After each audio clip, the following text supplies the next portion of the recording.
Hey guys, tonight we're peeling back the sun-scorched, romanticized veneer of the American Wild West. We're leaving the Hollywood cowboys and noble heroes behind to explore what life was really like, especially when it came to the messy, complicated, and often desperate world of love, sex, and survival. We're going to drop you right into the thick of it, and let's be honest, given the odds and the almost complete lack of basic sanitation, you probably wouldn't make it past the first Tuesday. So, before you get comfortable, take a moment to like the video and subscribe, but only if you genuinely enjoy what I do here. It helps the channel find other night owls like us. Also, go ahead and drop your city and the current time in the comments below. It's always cool to see where everyone is tuning in from across the globe. Now, dim the lights, maybe turn on a fan for that soft background hum, and let's ease into tonight's journey together. The first thing you notice isn't the sweeping vistas or the majestic, painted skies you've seen in pictures. It's the smell. It's a thick, inescapable cocktail of dust, unwashed wool, nervous sweat, and the faint, ever-present aroma of oxen. You're sitting on a hard plank in the back of a wagon, and every lurch and jolt sends a shockwave right up your spine. For weeks, this has been your world, the relentless creaking of wood, the plodding rhythm of the animals, and the flat, unchanging diet of hardtack, beans, and bacon so salty it makes your tongue feel swollen. You look around at your fellow travelers. They are a gallery of grim faces, etched with exhaustion and a kind of desperate hope.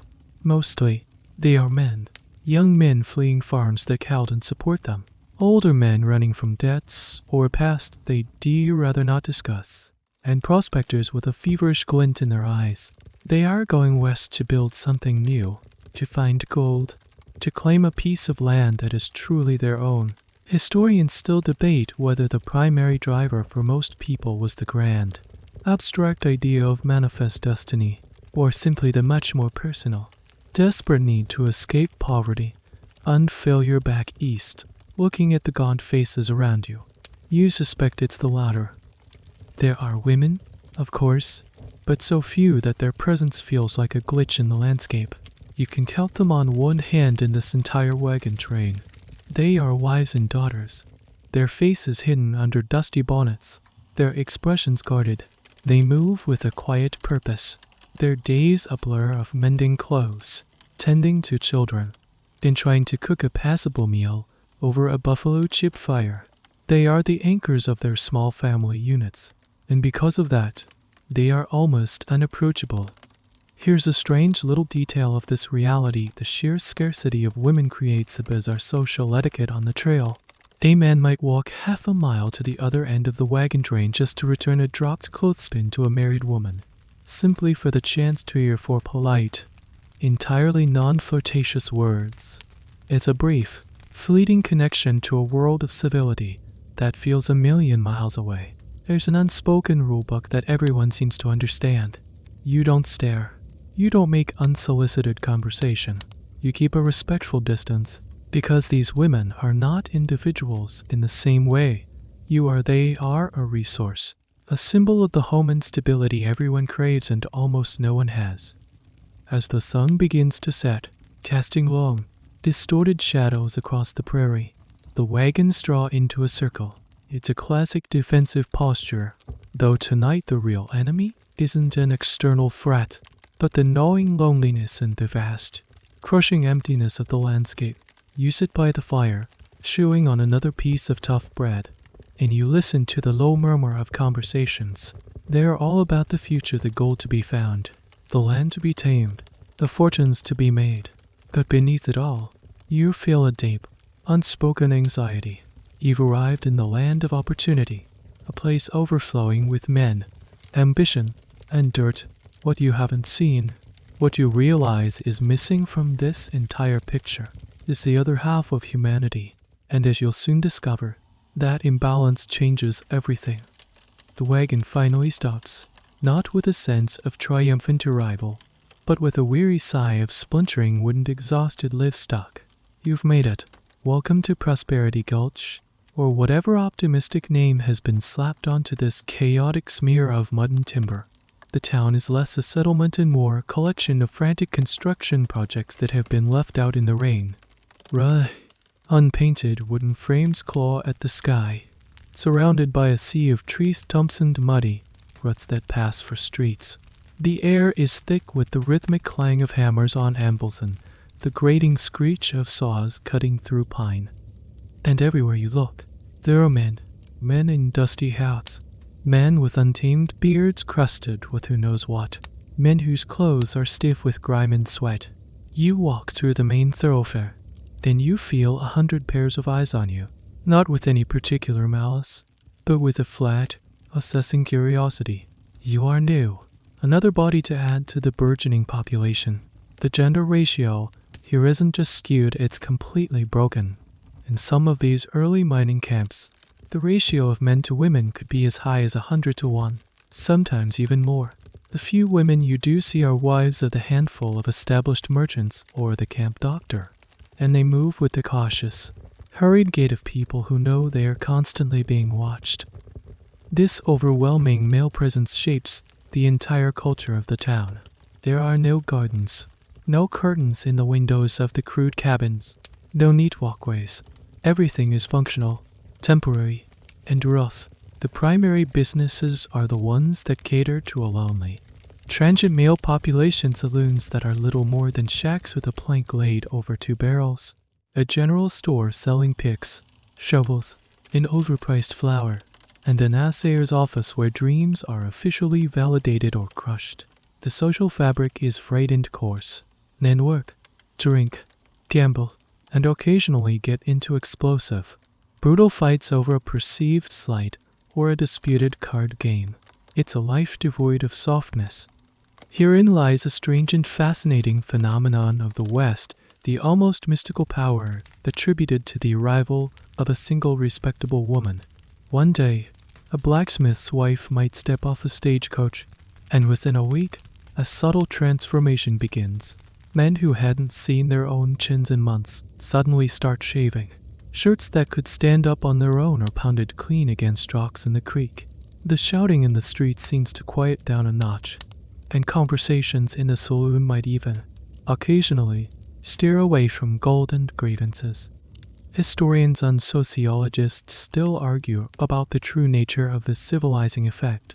Was it a genuine, deep-seated respect for femininity and the domestic sphere that these women represented, or was it something more practical? Some scholars argue that it was less about moral uplift and more about men being reminded of the social rules they'd abandoned.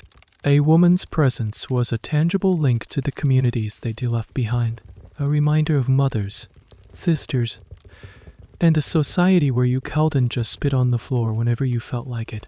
It was a performance of respectability, perhaps, in the hope of attracting the stability these women were seen to embody. But for now, that's just a hypothetical, as you find a corner in a crowded, noisy boarding house which is really just a large room with 24 bunks stacked 3 high. The reality of your situation sinks in. The air is stale with the smell of unwashed bodies and cheap whiskey. You lie on a straw-filled mattress, listening to the symphony of snores, coughs, and the distant, tinny piano from a saloon down the street. The conversations you overhear weren't about building a community, they're about getting rich and getting out. This isn't a home, it's a waiting room, the grimy purgatory. You realize that the foundation of this new world is fundamentally unstable.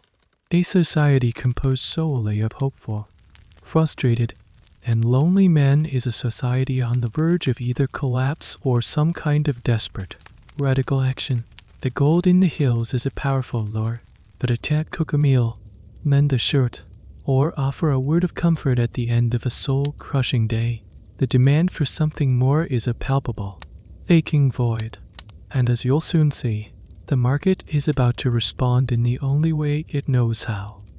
A few weeks in prosperity gulch have ground you down. The initial shock of the place has faded, replaced by the dull, monotonous rhythm of survival. You've found work hauling timber for a new saloon, a job that leaves your hands splintered and your back screaming in protest by nightfall. The faces you see every day have become familiar, but not friendly.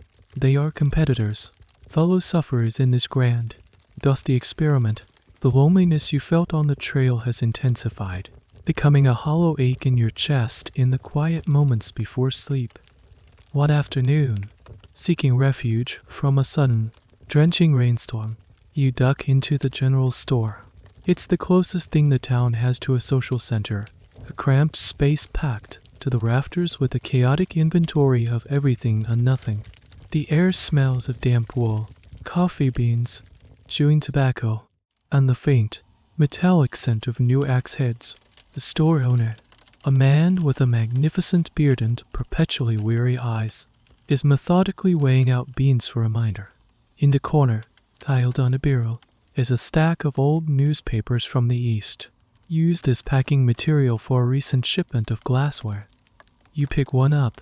It's a copy of the Boston Herald, dated 3 months ago. Reading it feels like looking through a telescope at a distant star. You skim the headlines about politics, shipping news, and local socials, things that feel utterly irrelevant to your current reality of mud and muscle. You're about to toss it aside when a small, dense column of text near the back catches your eye. It's tucked away between ads for patent medicines and farm equipment. The heading is Simple Matrimonial. You've never seen a section like this before. You lean against a sack of flour, the rough burlap scratching your back, and begin to read. The words are small, the ink slightly blurred, but the messages they carry are crystal clear. They are tiny, desperate flares sent up from the edge of the known world. Wanted reads DMINER, 43 years of age, possessor of a comfortable cabin and a promising claim, has no bad habits, is not looking for a beauty, but a woman of good character, age 25 to 40, who is willing to work and to make a home in the West. Object, matrimony. It's as romantic as a bill of sale.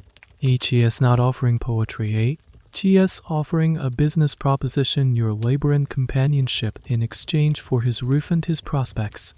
Another is more plaintive, RANCDGR. 29 with 160 acres of good land and a small herd. My home is sturdy, if plain, with a fine view of the mountains. I am lonely. Seek a respectable young lady of good temperament for correspondence. Photo requested, and will be returned. You can almost hear the quiet desperation in that single sentence, I am lonely. He adds the detail about the mountain view like a hesitant flourish, a small offering of beauty in an otherwise stark proposal. You keep reading, and the pleas become a chorus of male solitude, men offering their life savings, their land, their futures, all for a partner. It's a stark, public admission of a private need. This was, in its own way, the frontier's version of swiping right, but the stakes were infinitely higher.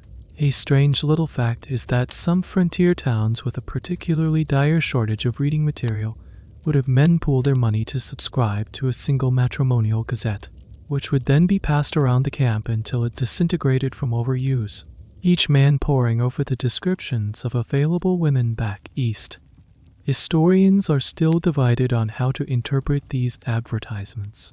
Were they the heartfelt cries of lonely romantics looking for a soulmate in a desolate land, or should they be read as nothing more than classifieds for a domestic laborer, a cook, a cleaner, a mender of clothes, and a bearer of children? The truth, as is often the case, likely lies somewhere in the murky middle. For every man who just wanted a warm body to fill an empty house, there was surely another who dreamed of a genuine partnership to stave off the crushing isolation that drove so many to madness. You notice, sir, you're not the only one reading. Another man, a lanky prospector you recognize from the Crete, is pretending to inspect a shovel handle while his eyes dart over to the same newspaper column. There's a silent, almost embarrassed understanding that passes between you. This is the great, unspoken crisis of the West, laid bare in cheap ink on flimsy paper. It's the demand side of a vast, sprawling marketplace of hearts. You fold the paper and place it back on the barrel.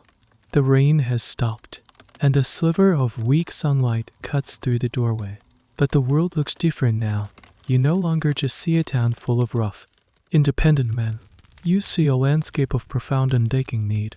Every swing of an axe, every shovel full of dirt, is driven by the hope of building something worthy of sharing.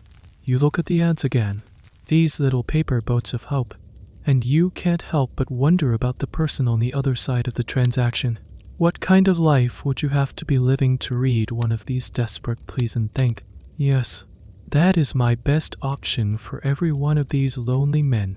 There had to be a woman, somewhere back east, whose own quiet desperation was a perfect match. The advertisement isn't a promise of romance, it's a lifeline. To understand why you'd even consider it, we have to look at the life you're leaving behind. You're not a debutante out in a fine Boston drawing room. You are one of the countless forgotten women of the industrial East. Perhaps you're a seamstress in a stuffy, gaslit sweatshop. Your fingers round your back perpetually hunched, earning pennies for stitching collars until your eyes blur. Or maybe you're the unmarried sister living in your brother's house, a permanent resident of the shadowy space between family and servant, always mindful that your presence is an act of charity. Your future is a slow, predictable fade into impoverished spinsterhood. There are no opportunities, no adventures, no prospects, just more of the same, until you are too old to work. So when you see that small, dry advertisement from a man in a place you can't even find on a map, it represents something almost unthinkable, a choice. It's a terrifying, desperate, and deeply unromantic choice, but it's a choice nonetheless. You exchange letters. His are short, practical, and devoid of poetry. He describes the soil, the number of cattle he owns, the dimensions of the cabin he built with his own hands. His grammar is clumsy, his handwriting labored. He asks if you are healthy, strong, and not afraid of hard work. You, in turn, write back, assuring him that you are of good moral character, that you can cook, clean, and manage a household. It's a negotiation, a careful exchange of credentials. Your entire world is packed into a single, battered trunk.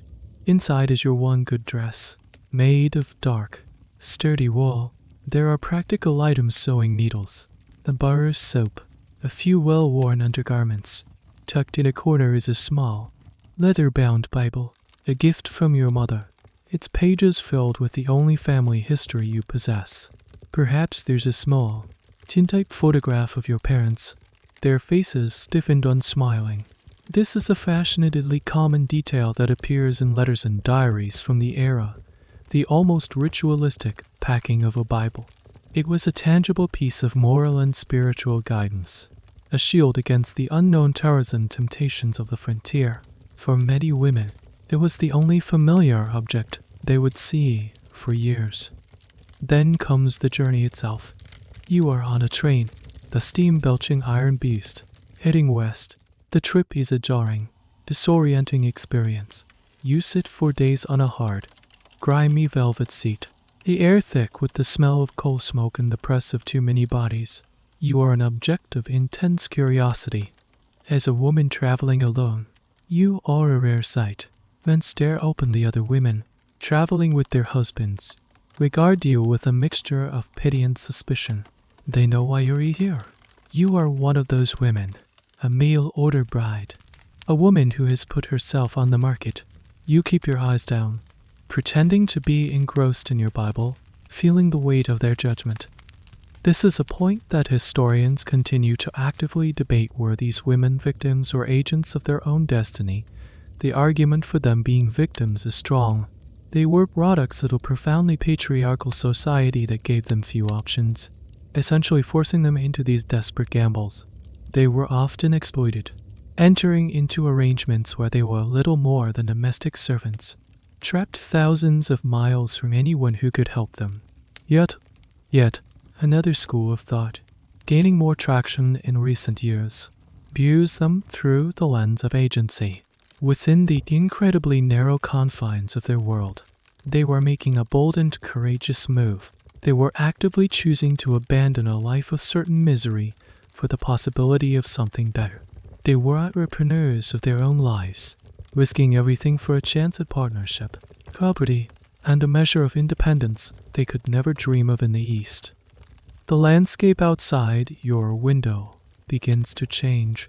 The neat, ordered fields and bustling towns of the East give way to vast, open spaces. The trees become sparser, the sky bigger, every mile that the train clatters over the tracks.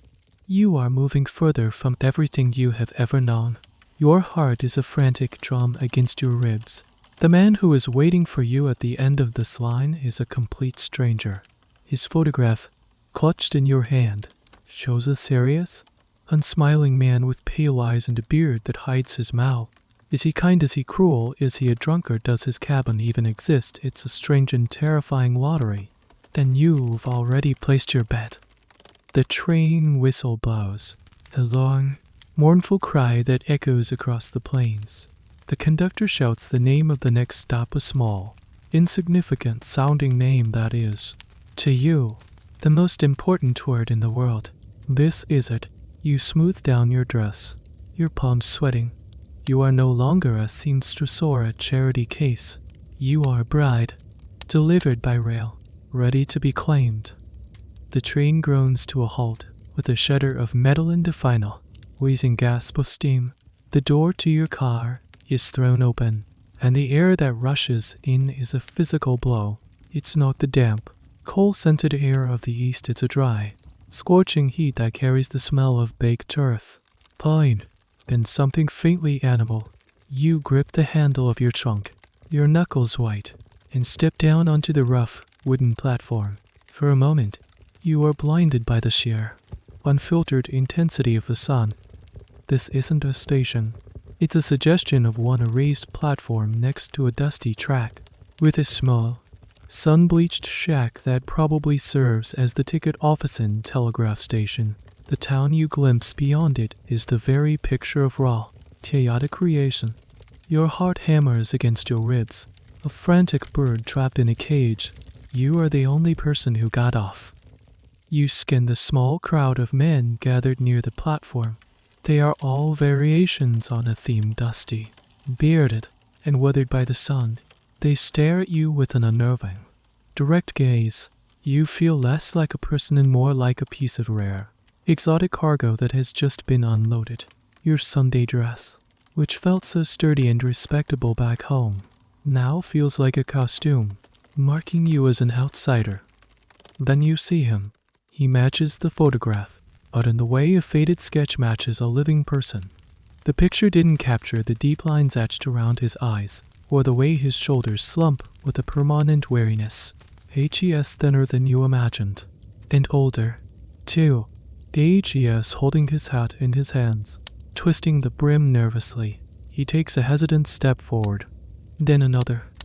"Mum," he asks, his voice rougher and lower than you expected. "Are you Miss Elspeth?"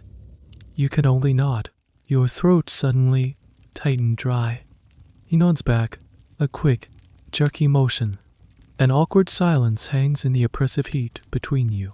This is the moment where, in stories, there would be a smile, a gentle word, a spark of connection. Here, there is only appraisal.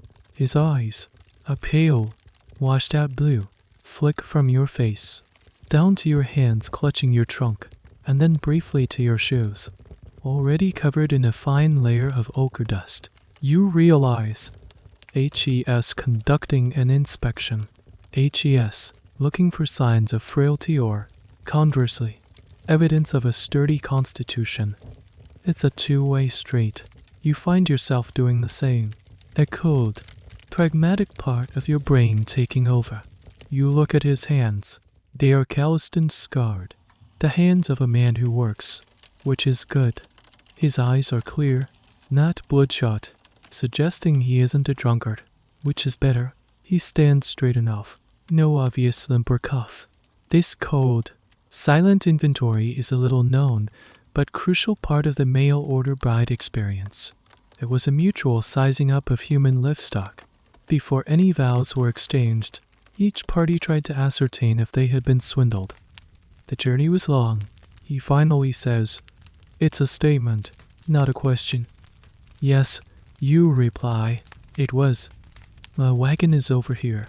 He gestures with his hat, then seems to remember himself and clumsily puts it back on his head.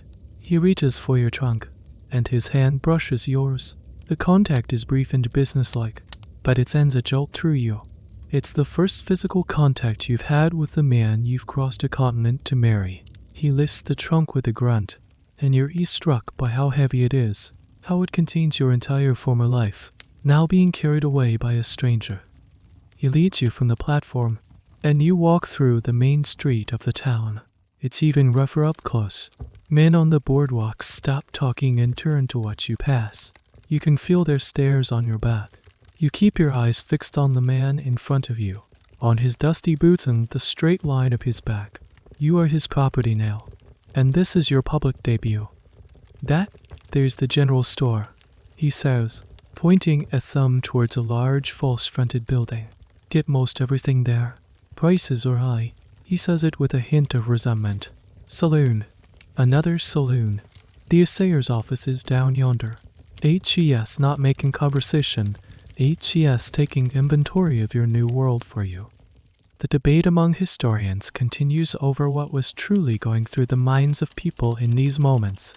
Was it pure, unadulterated fear and pragmatism, or did a sliver of hope for genuine human connection survive this awkward, transcational beginning? Letters and diaries from the period are frustratingly sparse on emotional detail, often sticking to practical matters.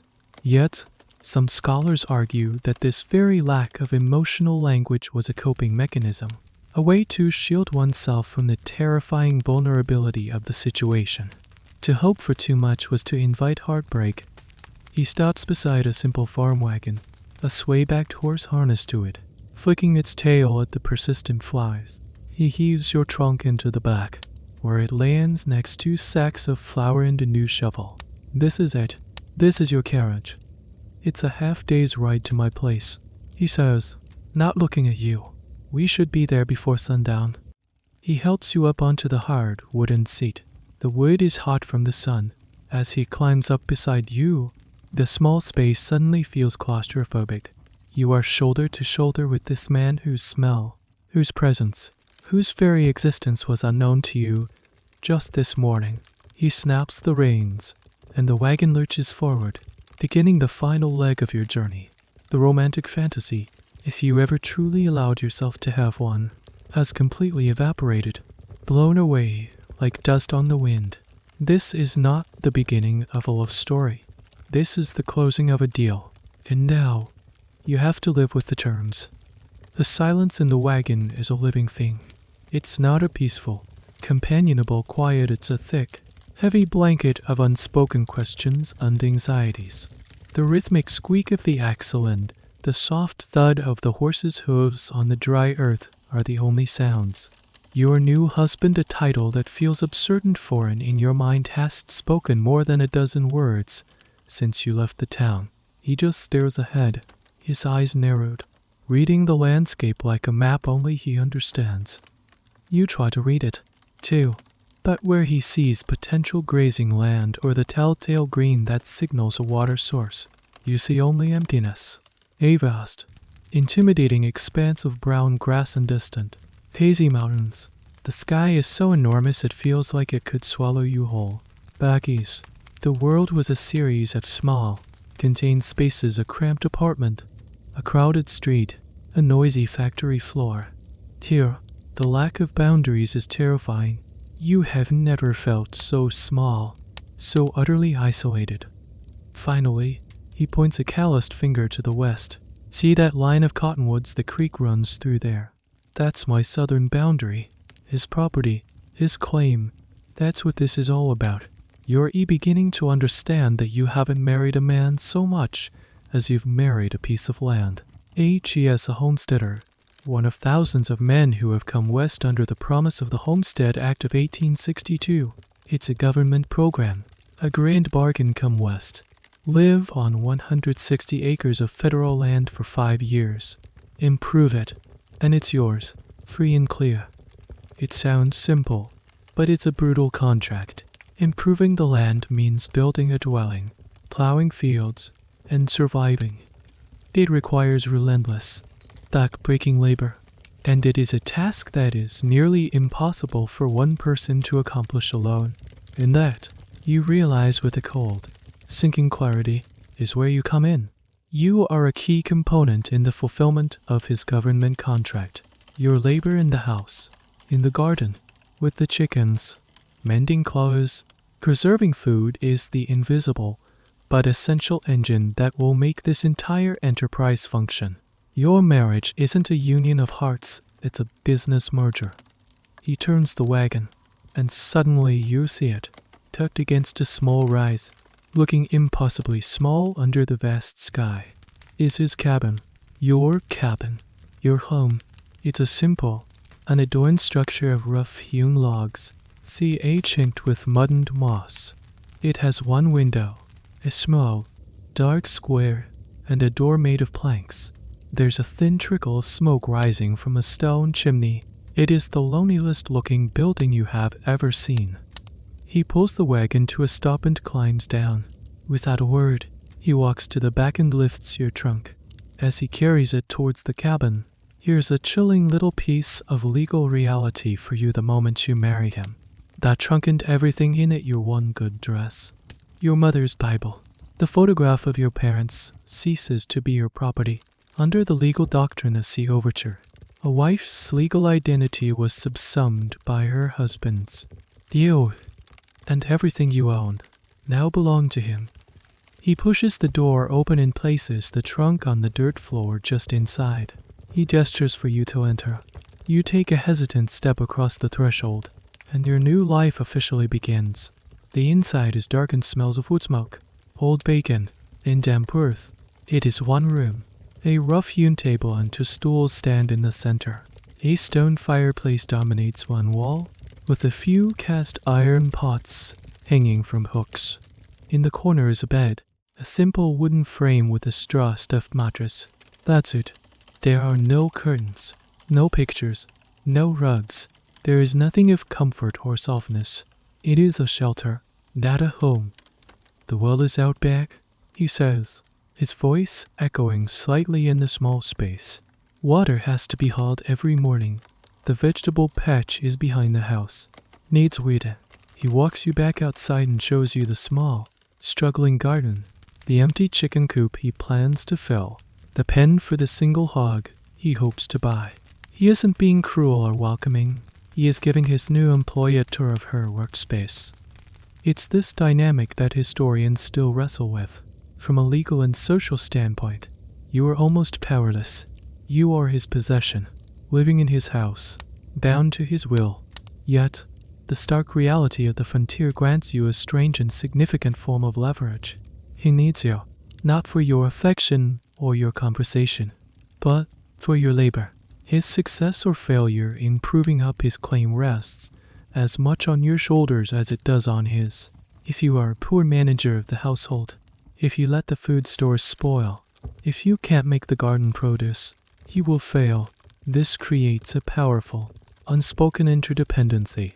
The ongoing academic debate is whether this practical necessity translated into any real power for women, or if it was simply a different flavor of servitude, where the stakes were life and death instead of a weekly wage. He leaves you standing by the silent, empty cabin as he goes to unhitch the horse. The sun is beginning to dip below the horizon, painting the sky in fiery shades of orange and purple.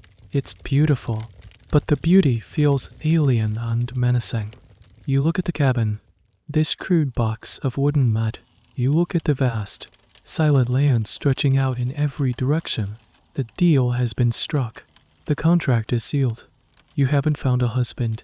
You have accepted a job, and the terms are non-negotiable. The days before the wedding, assuming there even is a formal wedding, are a blur of quiet observation and unspoken tension. You and he are 2 strangers, sharing a dangerously small space, circling each other like wary animals. But then, something happens. Something that rips away the thin veil of civilized courtship and exposes the raw, primal reality of this world. You miss your monthly courses.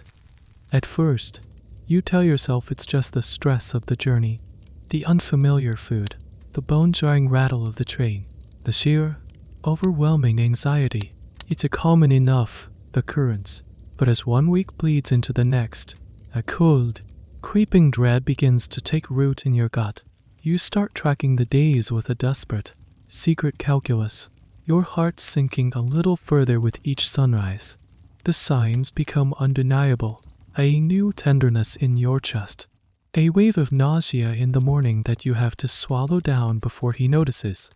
You are pregnant, and you are not married.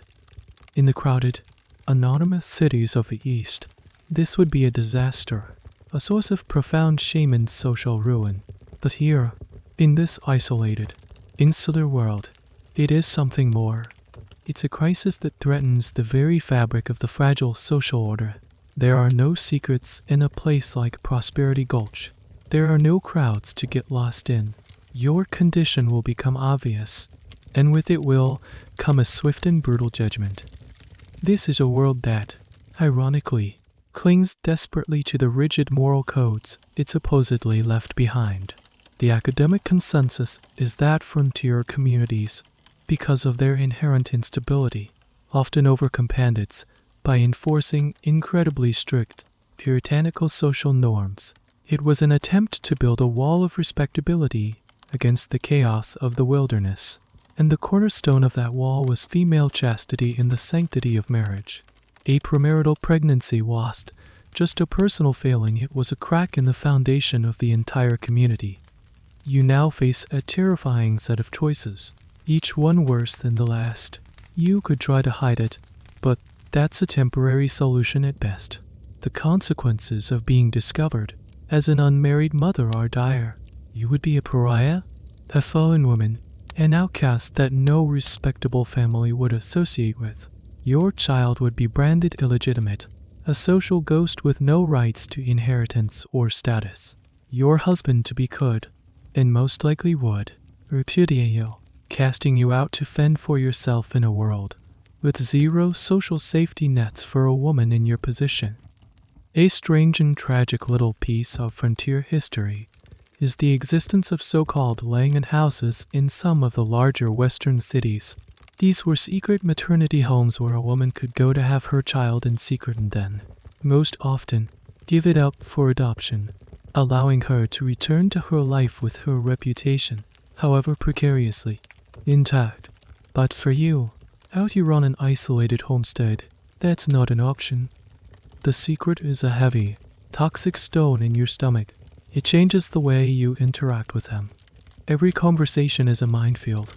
You find yourself watching him, trying to gauge his temperament, trying to predict how the explosion will play out when the truth finally comes out. Will he be consumed by rage, by a sense of betrayal and public humiliation, or will there be a sliver of pragmatism? The day you tell him, the air in the small cabin is thick and still. H.E.S. just come in from the fields, his face caked with dust and sweat. H.E.S. leaning a piece of his plow by the fire, his movements economical and focused. You stand by the table, your hands twisting in your apron, your voice barely a whisper. I have something to tell you. He doesn't look up immediately, his attention still on the metal part in his hands. What is it? You take a breath, and the words tumble out, quiet and stark. I am with child. He stops. The only sound is the crackle of the fire. He slowly, deliberately places the plowshare on the hearth. He turns to look at you, and his face is unreadable, a blank mask of sun-browned skin. The silence stretches for an eternity. You brace yourself for the shouting, for the accusation, for the door being thrown open. But he just stands there, his mind clearly working, calculating. She is not thinking about love, or betrayal, or the sanctity of your union. She is thinking about honor, not his personal honor, but the public honor of his name. She is thinking about the whispers, the stares in town, the snickering of the other men.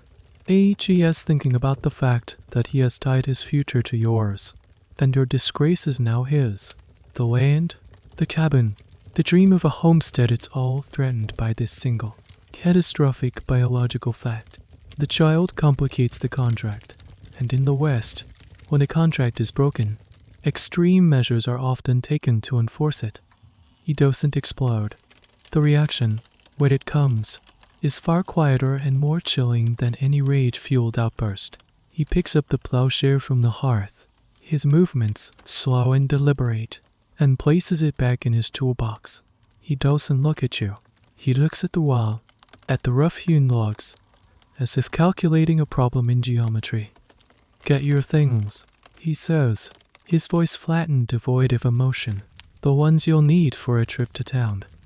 The word town hangs in the air, thick with menace. You hadn't been back to Prosperity Gulch since the day you arrived. The thought of facing those staring, judging eyes now, in your current condition, makes your stomach clench. What are we going to do, you ask, your voice a thin thread. He finally turns to look at you, and his eyes are like chips of ice. "What needs to be done?" He walks over to the corner of the cabin where his rifle is propped against the wall. He picks it up. Then, he reaches above it and takes down the other firearm. The one you denoticed but never really paid attention to. It's a shotgun. It's shorter than the rifle, with two gaping, dark holes for barrels. It looks brutal and efficient. He checks the breech, his movements practiced and economical. You feel a wave of pure, cold terror wash over you.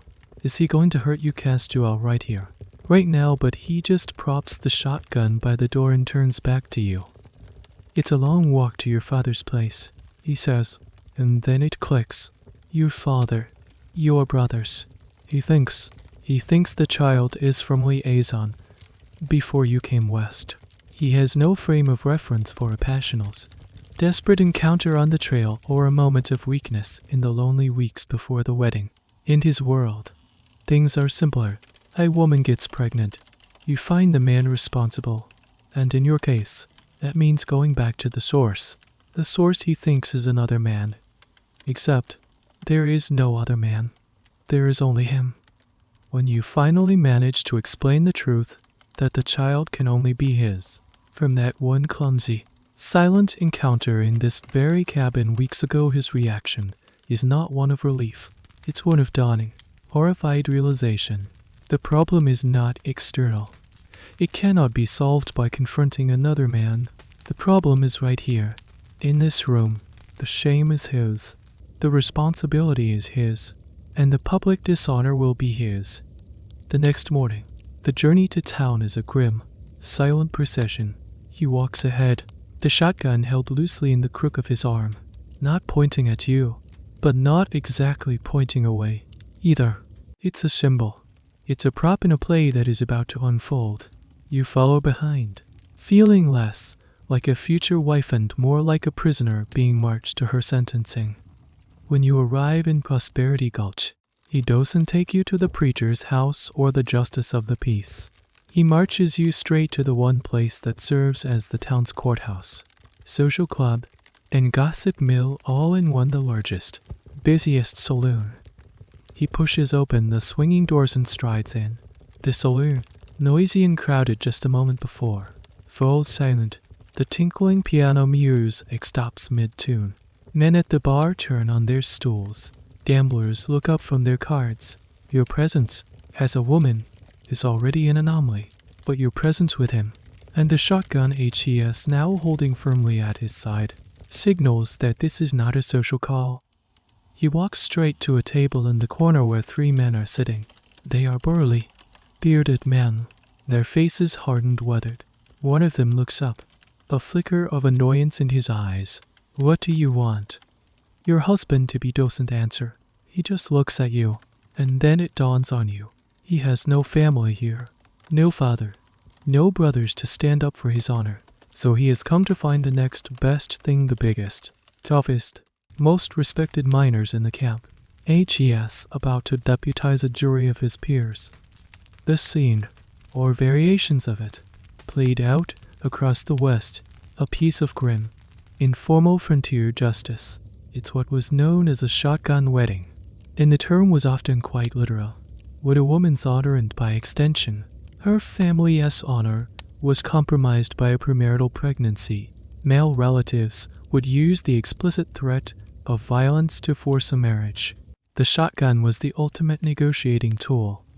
Historians are fascinated by the ritualistic nature of it all, the public march, the involvement of community figures, the symbolic presence of the weapon. The debate continues: was this a genuine attempt to protect the woman's reputation and provide for the child, or was it a brutal, patriarchal ritual designed solely to protect the male family's honor and property rights, with the woman and her feelings being almost entirely incidental? Looking at the cold, hard faces in the saloon, you suspect it's the latter. He finally speaks, his voice ringing out in the silent room. "This woman," he says, his voice cracking slightly, "is carrying my child." A low murmur ripples through the crowd. "She will be my wife. And you," he points to the biggest of the three men, "are going to be my witness. We're going to find the preacher." No, he isn't asking. He is telling.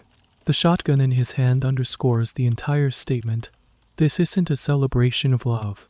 It's the enforcement of a social contract, under duress, with the whole town as an audience. The wedding is going to happen, one way or another.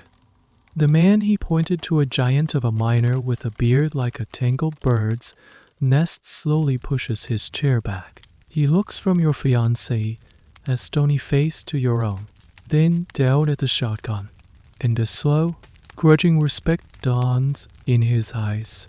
This isn't about love or romance, it's about a man doing what a man is supposed to do. H.E.S. taking responsibility, albeit under the most public and humiliating circumstances imaginable. The miner gives a short, sharp nod. "All right, then," the big man rumbles, his voice like rocks grinding together. "Let's go find the preacher." The procession that leaves the saloon is one of the most surreal parades you could ever imagine, and the lead is your husband-to-be, his face a mask of grim determination.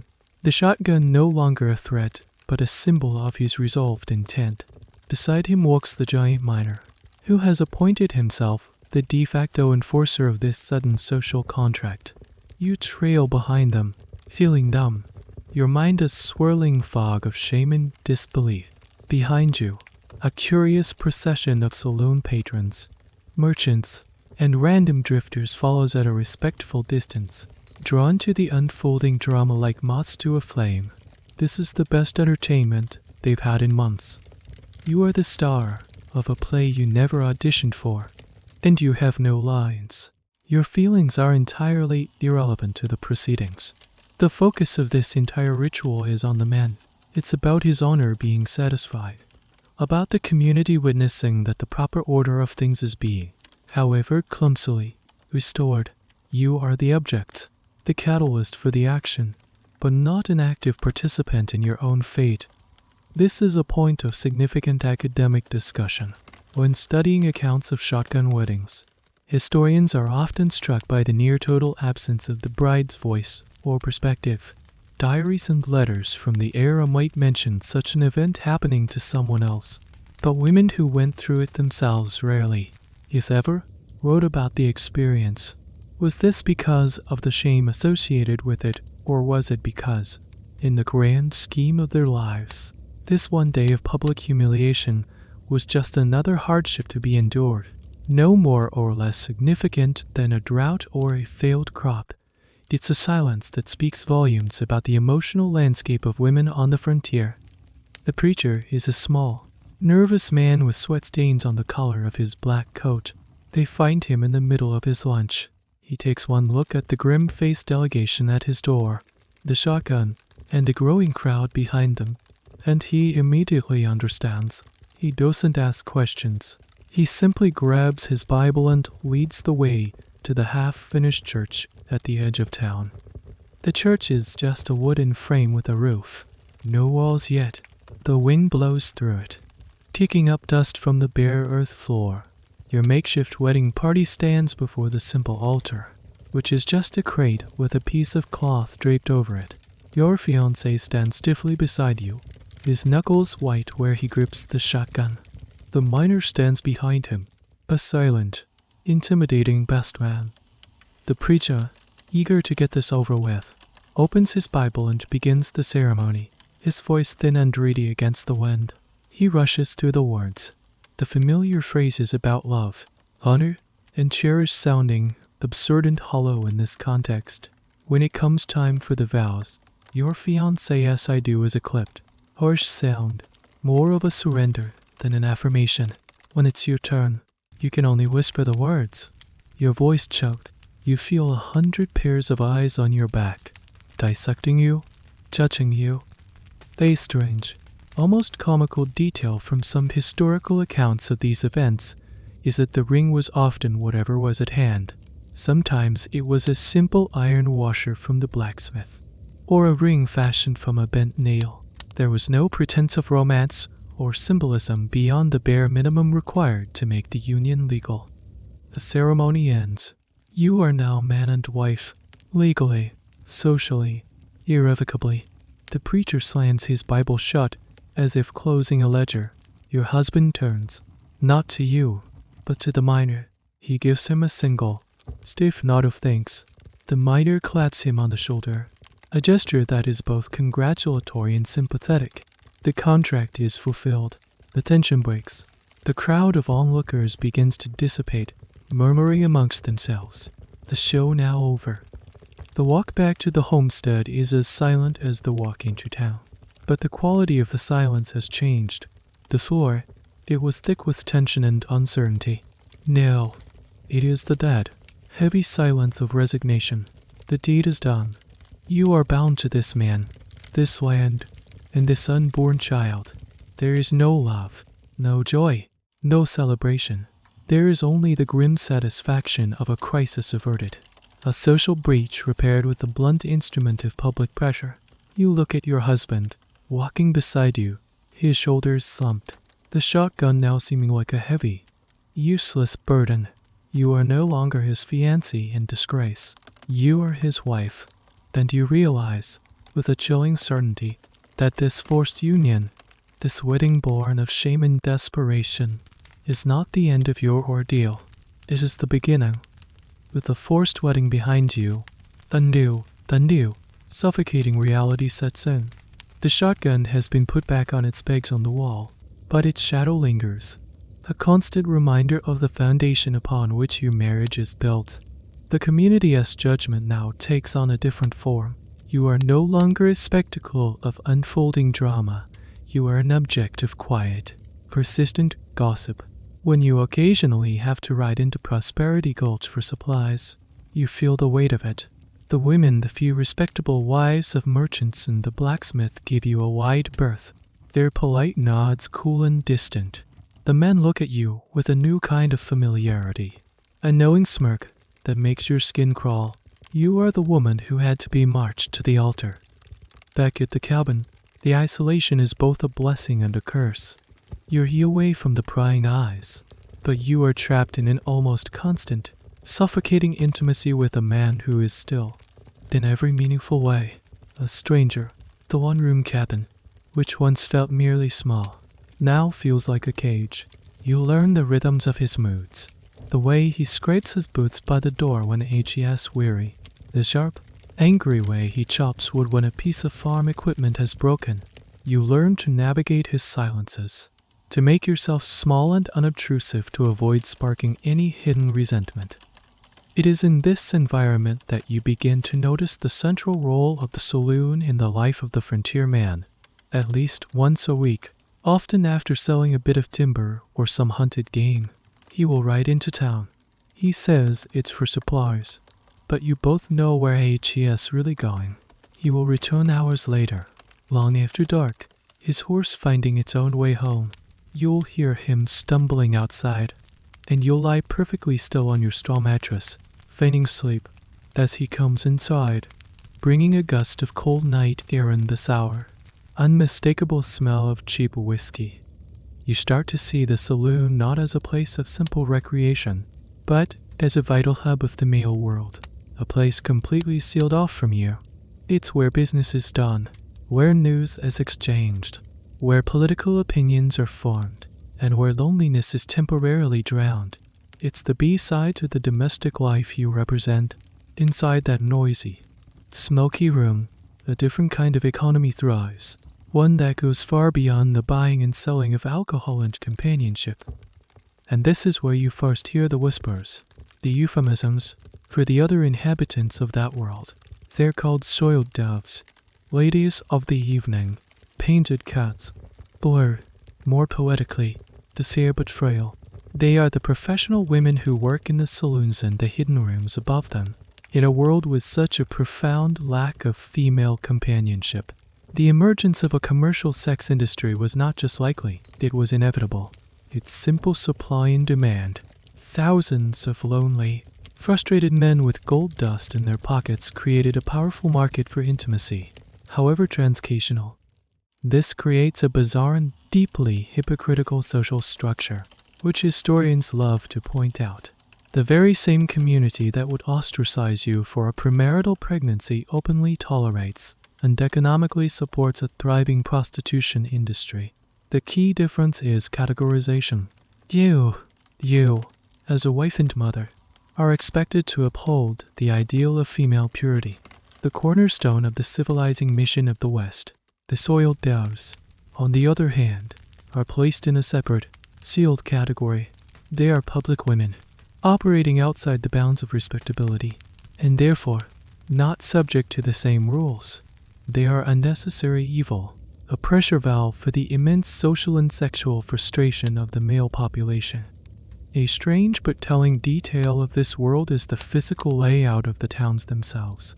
Often, the brothels and cribs were unofficially zoned into a specific area, a red light district, sometimes just a block or two away from the main street where the respectable businesses and families resided. It was a clear, physical demarcation between the two worlds, allowing men to cross over when they desired, while maintaining the public illusion of a moral, upright community. You lie in the dark, listening to your husband's heavy, drunken breathing. You find yourself wondering about him, about those hours he spends in town. Does he visit these women? The thought is a hot spike of humiliation. You are his wife, bound to him by law and by the child growing inside you. But it's entirely possible that he seeks a different kind of female contact in the smoky back rooms of the saloon. You are part of the contract, the domestic sphere, the world of duty and obligation. The saloon represents an escape from all of that. It's a world of fleeting, anonymous pleasure, free from the entanglements of land, honor, and shotgun weddings. You came west to find a home, but you're beginning to realize you're just one part of a complex and contradictory social machine. A machine that requires both the dutiful wife at home and the painted woman in the saloon to keep running. Let's shift perspective for a moment to truly understand this other world, the one that exists in parallel to your hardscrabble homestead life. You have to walk in a different pair of shoes, so let's imagine you are not the homesteader's wife. Instead, you are a young woman arriving in Prosperity Gulch, not with a marriage contract, but with nothing at all. Perhaps you were a servant in a wealthy house back east, dismissed without a reference after being accused of theft. Or maybe you were traveling west with your family, only to have them perish from cholera on the trail, leaving you orphaned and utterly alone. You have no money, no connections, and no respectable skills that are of any value here. You quickly learn that the only commodity you possess that has immediate, high value in this male-dominated world is your own body. The decision to enter the life is rarely a conscious choice, it's more like a slow, downward slide, a series of closing doors until only one remains open. It starts with a job offer from a seemingly kind saloon owner to be a waitress or a dance hall girl. The pay is astonishingly good, more than you could ever dream of making. Your job, he explains, is just to serve drinks, laugh at the men's jokes, and be a bright, cheerful presence. For a few weeks, it's just that. You serve whiskey. You learn to sidestep the clumsy advances of drunken miners, and you listen to their lonely stories. But the line begins to blur. Eamon offers you an extra $1 to sit with him for a while, to let him hold your hand. Another offers you $5 to join him for a private dinner in a back room. The saloon owner encourages it, Keep the customers happy, he says with a wink. You are walking a tightrope, and the unspoken expectation is that you will eventually fall. This is where the euphemisms come in. The term you hear most often is soiled dove. It's a classic example of Victorian-era verbal gymnastics, an attempt to cloak a harsh reality in poetic, almost gentle language. It implies a tragic fall from grace, a purity that has been stained. It's a term that evokes both pity and condemnation. Other names float around: Calico Queen, Sporting Woman, Lady of the Line. These names are a way for society to categorize and contain you, to separate you from the good women, the wives and mothers. The reasons women entered prostitution are a subject of continuous historical study, often revealing a far more complex picture than simple moral failure. While some were certainly coerced or trafficked, a surprising number of women, when their own accounts are uncovered, viewed it as a rational economic choice in a world that offered them no others. In the 1880 seconds, a seamstress might earn $5 a month. A laundress, if she worked herself to the bone, might make sure. A prostitute in a busy mining camp could make that in a single night. For some, it was a desperate, short-term strategy for survival. For a few, it was a calculated business decision, a dangerous gamble to accumulate enough capital to escape the life and start fresh somewhere else. A fascinatedly niche area of research is the study of the language of the brothel. These establishments often had their own internal slang and social hierarchies. The most elite was the parlor house, run by a formidable madam, where the women were beautifully dressed. The surroundings were opulent by frontier standards, and the clients were the wealthiest men in town. Below that were the saloon girls, who worked directly in the noisy, public dance halls, and at the very bottom of the ladder were the women who worked out of cribs, tiny, one-room shacks, often no bigger than a closet, with just enough room for a bed. These women, the crib girls, had the most dangerous, lowest paying, and most desperate existence. You start as a dance hall girl. The saloon owner provides your first professional dress. It's gaudy and bright, with cheap lace and a neckline lower than anything you've ever worn. It feels like a costume, a uniform that officially marks your new profession. The first time a man leads you upstairs, your heart is pounding with a mixture of terror and resignation. He is not a monster. He is just a lonely man, a farmer from a nearby claim, whose hands are roughened, who smells of soil and sweat. He is awkward and almost shy. The transaction is quick, clumsy, and deeply impersonal. He leaves a few silver dollars on the dresser and is gone before you've even had a chance to fully process what has happened. You look at the coins on the dresser. They are more money than you have ever held in your hand at one time. In that moment, you cross a line from which there is no easy return. You are no longer just a woman who is down on her luck. In the eyes of this town, in the eyes of the world, you are now a soiled dove. You have traded your reputation, your place in respectable society, for the cold, hard currency of survival, and as you will soon discover, the price of that transaction is far higher than a few silver dollars.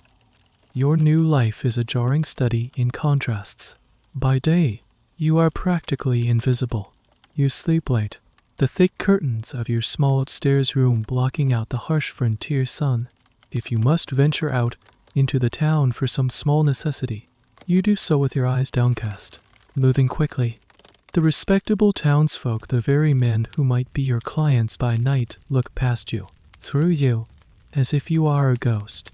You learn to expect the whispers of the wives, the sudden way they pull their children closer as you pass. You are a walking, breathing embodiment of the town's secret shame, and they cannot bear to look at you in the daylight. But when night falls, everything changes. The saloon doors swing open.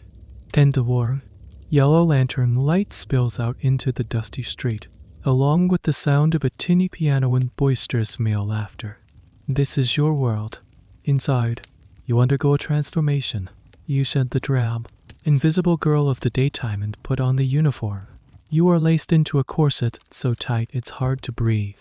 Your face is painted with powders and rouge that feel like a mask, and you put on the brightly colored satin dress that marks you as available.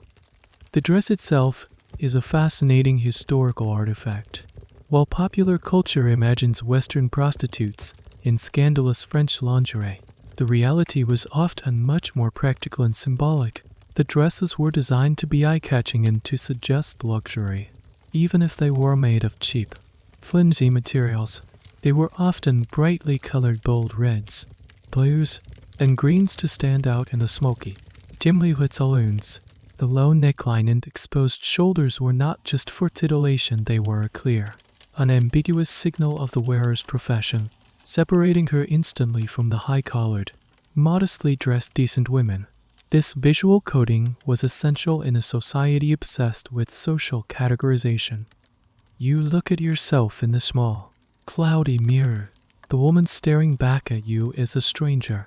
She is hotter, brighter, and her smile doesn't reach her eyes. This is the painted cat, the calico queen. The glamour is a thin, brittle veneer stretched taut over a grim reality. The satin dress may look pretty from a distance, but up close, it's stained with spilled whiskey and smells faintly of sweat and cheap perfume. The painted smile on your face is armor, a necessary defense against the loneliness and desperation you see in the eyes of the men who approach you. Your job is to sell a fantasy for the price of a few drinks and a private audience upstairs. You provide a lonely miner or a weary cowboy with a few minutes of warmth, laughter, and the illusion of female affection. You listen to endless stories about gold claims that are just about to pay out, about farms back in Ohio, about wives and sweethearts left behind. You learn to nod, to laugh at the right moments, to feign interest and admiration. You are part actor, part therapist, part physical commodity. One of the lesser-known aspects of this life is the fierce, often toxic, competition among the women themselves. You are all rivals for the attention of the highest-paying customers. A hierarchy quickly establishes itself, based on youth, beauty, and the favor of the saloon owner or madame. A new girl, fresh-faced and not yet worn down by the life, can be a threat to the established order. Alliances are formed and broken. Jealousies fester. There are stories, often whispered, of dresses being accidentally torn, of malicious gossip being spread to a favored client, of small acts of sabotage designed to undermine a rival. It's a lonely, precarious existence. In the sisterhood that some might imagine is often a myth, the system is designed to pit you against each other. Historians are still piecing together the complex social dynamics within brothels and saloons.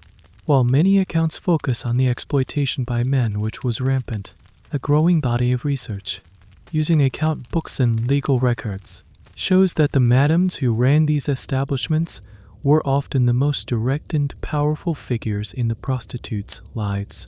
They could be protectors, offering a degree of safety from violent clients, but they could also be ruthless exploiters, charging exorbitant fees for room, board, and clothing, effectively trapping the women in a state of debt bondage. As the night wears on, the fantasy you're selling begins to crack. The men get drunker, their loneliness curdling into aggression or maudlin self-pity. The laughter becomes louder, more desperate. You feel yourself dissociating, a common coping mechanism. Your body is here, smiling and pouring another drink, but your mind is somewhere else, a distant, quiet place where no one can touch you. You look around the noisy, smoky room at the painted faces of the other girls, at the grasping hands of the men, at the whole frantic, desperate charade, and you realize the truth behind the gaudy facade. This isn't a party, it's a marketplace of despair, and you are one of the featured products. The transaction itself is a study in brutal efficiency. The man catches your eye. He buys you a drink, a small glass of colored sugar water for you, a shot of gut-rotting whiskey for him. After a few minutes of stilted, formulaic conversation, he gets to the point. He doesn't use romantic language. He asks, "How much?" The price is a complex and fascinating economic indicator. reflecting everything from the local economy to your own place in the brothel's hierarchy. In a booming mining camp flush with gold dust, the price would be higher. In a struggling cow town during a dry spell, it would plummet. An evening with an elegant, sought-after woman in a high-class parlor house in a place like Denver or San Francisco could cost a man a staggering $50, the equivalent of a month's wages for a common laborer. But here, in the rough-and-tumble world of Prosperity Gulch, the economy is much more straightforward. For a quick trip upstairs to your small, sparsely furnished room, the standard price is $5, $5 silver. To understand the significance of that amount, you have to place it in the context of the time. A working man, a farmhand or a miner, might earn $1 for a full 10 to 12-hour day of back-breaking labor. So, he is spending 5 days' worth of his sweat and toil for 15 or 20 minutes of your time. This fact alone tells you everything you need to know about the crushing loneliness and desperation that fuels this entire industry. You lead him up the creaking back stairs. The room is tiny, barely big enough for the iron-frame bed. A small washed sand with a pitcher and bowl, and a single wooden chair. There is no decoration, no personal touch. It is as anonymous and impersonal as a hotel room. This is by design. It is a workspace, not a living space. The $5 are placed on the corner of the washed sand before anything else happens. The money-first rule is absolute. One of the first and most important lessons you learn. It's a sad but common story. A girl who takes a client on credit is a girl who will likely never be paid. Once the money is on the table, the negotiation is over. A contract has been made and paid for. The encounter is almost never like the passionate, romanticized scenes depicted in novels. It is often awkward, fumbling, and tinged with a deep sadness. The man is often rough, not necessarily out of malice, but from a life of hard labor and a complete lack of familiarity with gentleness. He is also, very often, drunk. Your job is to be passive, compliant, and to get it over with as quickly and safely as possible. You learn to detach your mind from your body, to retreat to that quiet place inside yourself while the transaction is completed. A particularly strange and poignant detail that emerges from some historical records, like arrest logs or the private notes of physicians, is the special requests that some men had. They weren't always purely physical. Some men would pay their $5 just to talk to a woman for an hour, to tell her about their families or their troubles, to have someone listen without judgment. Others would pay just to be held, seeking a moment of simple, non-transactional human warmth in a life devoid of it. These encounters, in their own way, are even more heartbreaking than the purely physical ones. They reveal the profound emotional starvation that defined the lives of so many men on the frontier. The question of whether these women could ever refuse a client is a complex one, debated by historians. In theory, a woman in a higher-class parlor house might have some ability to turn down a man who was notoriously violent or drunk. But for most women, especially those working in saloons or cribs, refusal was not a realistic option. Refusing a customer meant angering the saloon owner or madam, who would lose a sale. It could get you fired and thrown out onto the street, where your prospects for survival were even worse. For the most part, you took who came, regardless of how dirty, drunk, or dangerous they appeared to be. After he is finished, the man rarely lingers. He gets dressed in silence, puts on his dusty hat, and leaves without a word. The moment the door closes behind him, the room feels cold and empty. You walk over to the washed sand and pick up the $5 silver. They feel heavy and cold in your palm. This is your wage. You've earned more in 20 minutes than a laundress earns in a week. You go to the wash basin and pour some water from the pitcher. It's cold. You wash. It's a ritual you perform after every single client. A desperate attempt to cleanse not just your body, but your spirit. To wash away the feeling of being a commodity. But the feeling always lingers. You look at the 5 coins in your hand again. This is what you are worth. This is the price of your survival.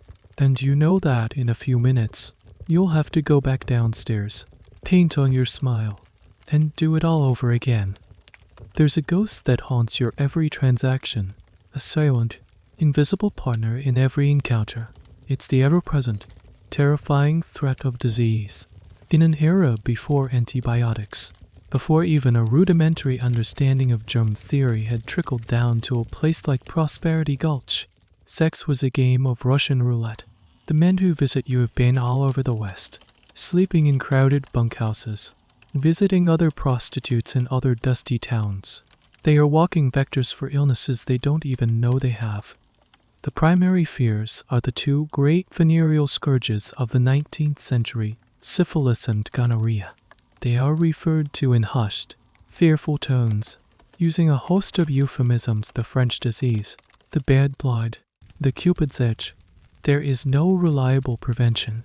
The condom, while it existed in various forms since the 17th century, was expensive, unreliable, and generally associated with urban debauchery, not the rugged frontier. It was almost never used. Every single time you take a man to your room, you are gambling with your life. The initial signs of an infection are easy to dismiss: a small, painless sore, a minor rash, a slight discomfort. But you and the other girls learn to recognize the early warnings with a cold, practiced raid. You watch each other, scanning for any telltale signs.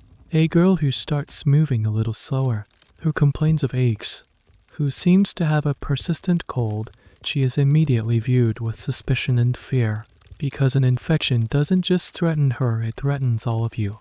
An infected girl can pass the disease to a client, who can then pass it to another girl, and so on. A single outbreak could sweep through a brothel like a prairie fire. This is a point of considerable historical debate. How did brothel madams and saloon owners handle disease? The romanticized image is of a stern but caring madam who would look after her sick girls. The reality was often far more brutal. From a purely business perspective, the sick girl was a liability. She couldn't work, she took up a valuable room, and her presence was a danger to the other investments. In many cases, a girl who showed undeniable signs of a serious venereal disease was simply thrown out.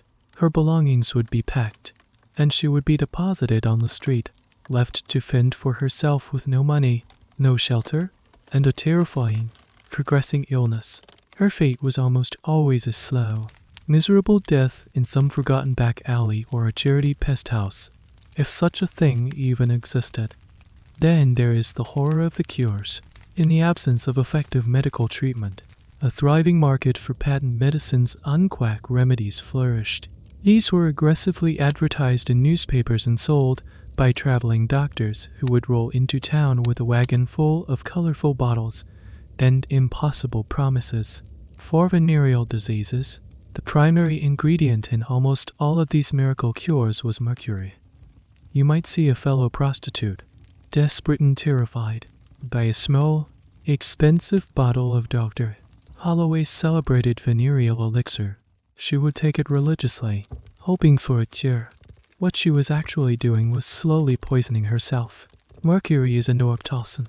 The treatment would cause excruciating side effects, tremors known as the mercury shakes, severe tooth decay and gum loss, kidney failure, and eventual madness. A strange and tragic detail is that some of the symptoms of late-stage syphilis, such as neurological decay and insanity, were almost indistinguishable from the symptoms of the mercury poisoning used to cure it. The women were wrapped in a horrific medical catch-22, the treatment being as deadly as the disease. You become a self-taught expert in amateur diagnostics. You learn to subtly check a man's hands for rashes, to look for any sores on his lips, to listen for a telltale cough. It's a pathetic and largely ineffective defense, but it's all you have. You live in a state of constant, low-grade hypervigilance. Every itch, every ache, every feeling of fatigue sends a jolt of pure terror through you. You watch as a girl who works down the hall, a cheerful young woman from Ireland named Maeve, starts to develop a persistent cough and a rash on her palms. At first, she dismisses it, but soon, she can't hide the fatigue.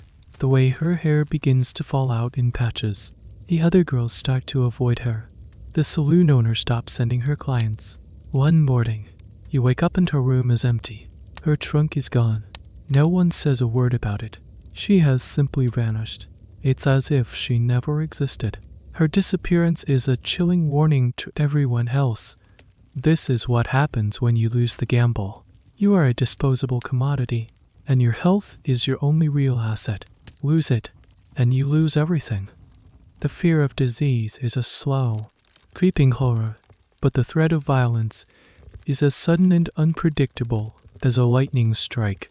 The same environment that makes your profession lucrative, a vast population of lonely, frustrated men, far from the restraints of home and family, often fueled by alcohol, also makes it incredibly dangerous. Every time you lead a man up the stairs, you are stepping into a private space where you are vulnerable and the normal rules of society do not apply. Your employers, the saloon owner or the madam, offer a thin layer of protection. They have an interest in keeping their investments safe. A bouncer, usually a large, intimidating man whose main qualification is his size and willingness to use his fists, is a standard feature of any reputable establishment. He is there to break up fights and throw out men who get too belligerent, but he can't be everywhere at once. He can't be in your room with you. When that door closes, you are on your own. You learn to read the subtle signs of danger in a client, a certain wildness in the eyes, a tendency to grip your arm just a little too tightly, a slurring, aggressive tone in his voice. These are all red flags. You develop a set of strategies to de-escalate potentially violent situations. You learn to be agreeable, to flatter, to soothe a man's bruised ego before it can curdle into rage. It's a constant, exhausting performance of emotional management. But sometimes, that's not enough. Some men are not looking for comfort, they are looking for an outlet for their rage. They are men who have failed at the goldfields, men whose homesteads have been wiped out by drought or locusts, men who are simmering with a sense of cosmic injustice. They can't fight back against the faceless forces that have crushed their dreams, so they take out their anger on someone they perceive as weaker, someone they have paid for the right to control. A prostitute is a perfect target. One night, a cowboy, reeking of whiskey and rage after losing a week's wages at the faro table, follows you upstairs. The moment the door is closed, his demeanor changes. He is no longer the boisterous, laughing man from the bar. His eyes are cold and hard. He backhands you across the face, the force of the blow sending you stumbling back against the wall. The reason is trivial. He didn't like the way you looked at him. But the reason is irrelevant. The violence is the point. This is the grim reality that is often glossed over in romanticized depictions of the West. Violence against prostitutes was endemic and rarely punished. Here's a chilling legal fact in many jurisdictions. The testimony of a soiled dove was considered legally worthless in court. If you were to report an assault, it would be your word the word of a public woman against that of your attacker, a man who was likely considered a pillar of the community, or at least a paying customer. The law was not on your side. In fact, the law barely acknowledged your existence as a victim. Historians are still uncovering the full extent of this violence through court records, coroner's reports, and newspaper articles from the period. The stories are brutal. Women were beaten, stabbed, and sometimes murdered by clients in fits of drunken rage or calculated cruelty. The official response was often muted. The death of a prostitute was not treated with the same gravity as the death of a respectable citizen. It was often written off as a tragic but inevitable consequence of her chosen profession, a workplace hazard. You learn to be resourceful. Some women kept a heavy object, like a whiskey bottle or a cast iron skillet, hidden under their bed. They few, if they could afford it, would acquire a small, easily concealable pistol, like a .22 caliber Derringer, It was often called a muff pistol or stocking gun because it was small enough to be hidden in a lady's hand-warming muff or strapped to her leg. Owning such a weapon was a dangerous proposition. If you used it, you would have to prove it was in self-defense, a difficult task given your legal standing. But for some women, the risk was worth it. It was the only form of insurance they had. The night the cowboy hits you, you don't scream. You learn very quickly that screaming can sometimes make it worse. You just curl into a ball, protecting your face and stomach, and you wait for it to be over. He vents his rage, utters a few more curses, and then storms out. You are left alone in the dark, your cheek throbbing, a metallic taste of blood in your mouth. You don't report it. There's no one to report it to. You just go to the basin, wash the blood from your lip, and try to compose yourself. You know that, in an hour, the saloon owner will expect you to be back downstairs, smiling, ready for the next customer. The violence is part of the job.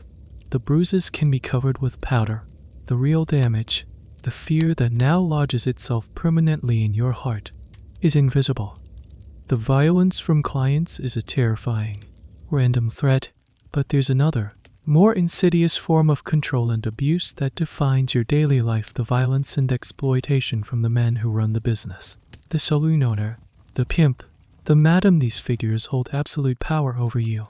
While they might offer a degree of protection from outsiders, this protection comes at a very high price. You have, in essence, traded a life of uncertainty on the streets for a life of servitude within a tightly controlled system. The most common tool of control is debt. When you first started, the saloon owner or madam likely provided you with a stake. This included your first few dresses, a room, and meals. It seemed like a generous offer, a helping hand, but you soon learned that every single one of these items has been recorded in a ledger at a wildly inflated price. That 50-cent satin dress, you're being charged $10 for it. The simple meals of beans and bread, they cost you more than a steak dinner at the finest hotel in the East. You are caught in a classic system of debt peonage. You are working furiously every night, but your debt only seems to grow. The more you work, the more you owe. Leaving is not an option, because you can't leave until your debt is paid, and the books are cooked to ensure that day never comes. This economic exploitation is a subject of great interest to historians who study the business of prostitution. By examining the rare surviving account books from 19th century brothels, they can reconstruct the system of exploitation. These ledgers are chillingly mundane. They list women by their first names or professional names, with columns for their earnings and then a long list of deductions: laundry, medical, fines for insubordination, dress rental. The final balance almost always shows the woman deeper in the red. It was a brilliantly effective trap, all done under the guise of legitimate bookkeeping. Then there is the direct, physical control. The pimp, a figure often romanticized in pulp fiction, was, in reality, usually a brutal enforcer. He might be the saloon's bouncer, the madam's business partner, or a man who managed a small group of women. His job was to keep the women in line and maximize their earnings. This was often accomplished through beatings. If a woman refused a client, if she was caught trying to hold back some of her earnings, or if she simply talked back, the punishment would be swift and brutal. This violence was strategic. It was often done in front of the other women, as a clear and terrifying message to everyone else: this is what happens when you step out of line.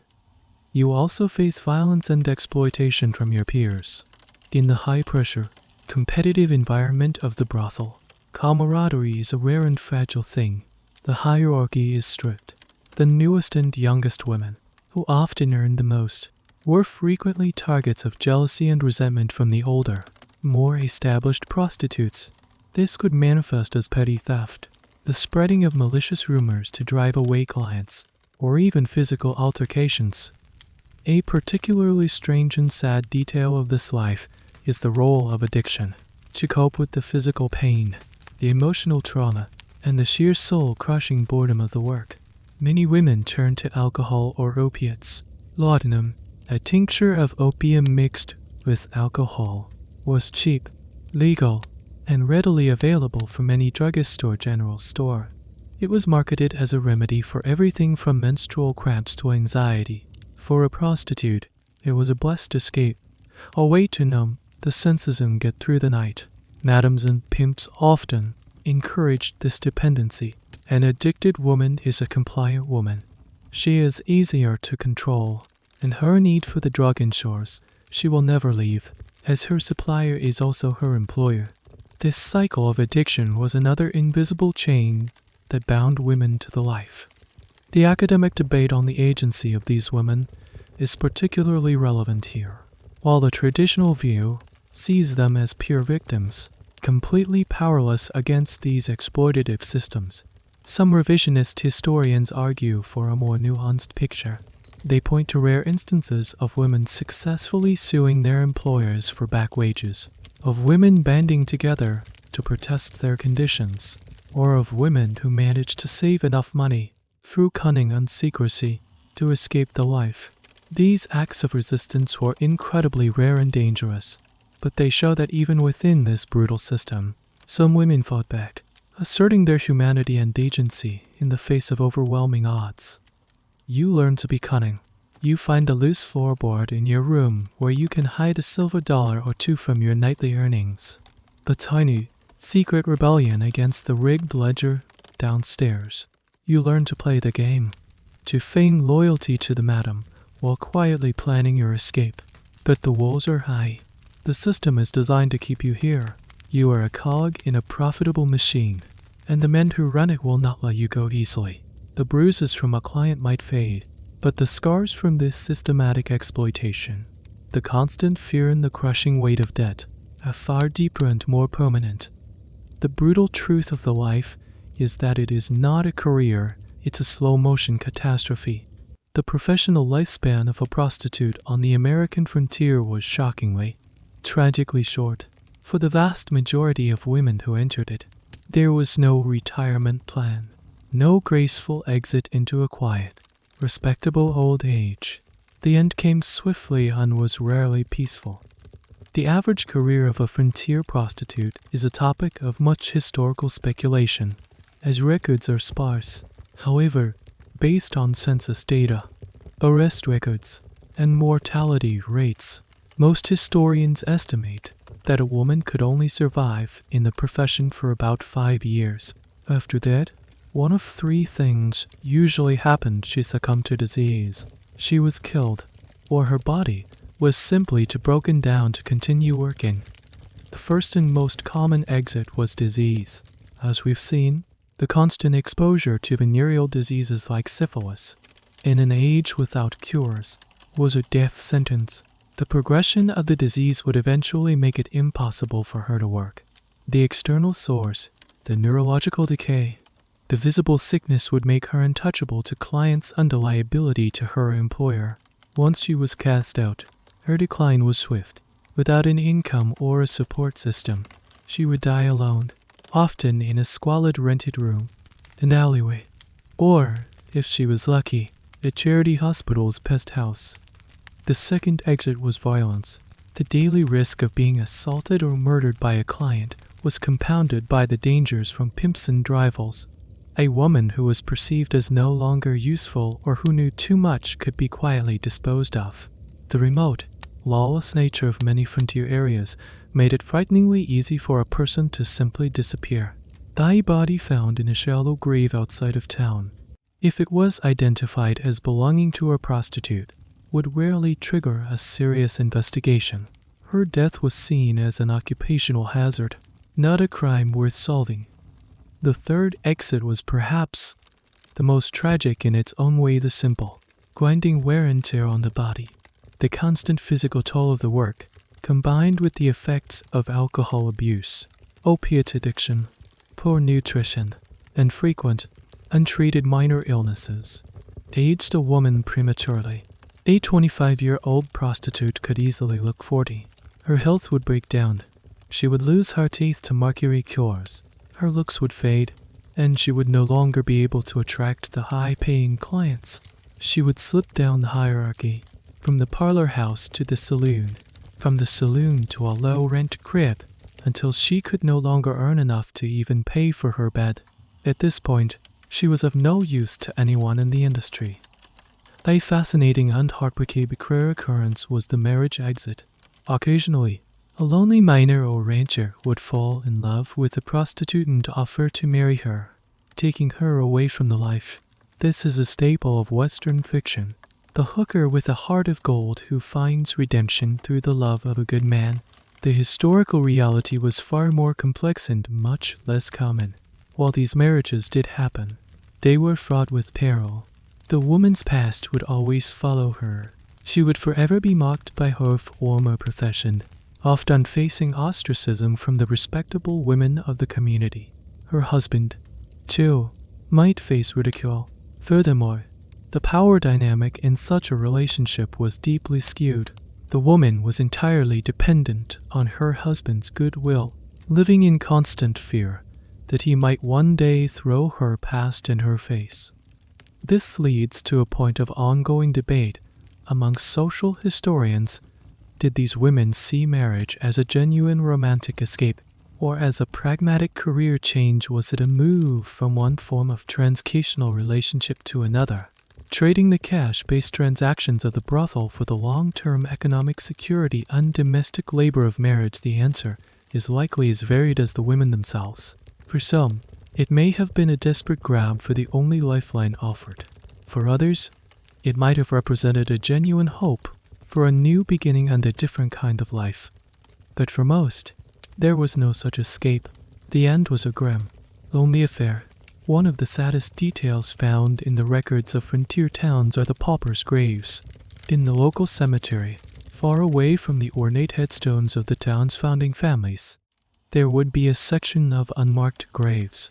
This is where the indigent, the untold, and the prostitutes were buried, often in simple pine boxes, without a ceremony or a mourner.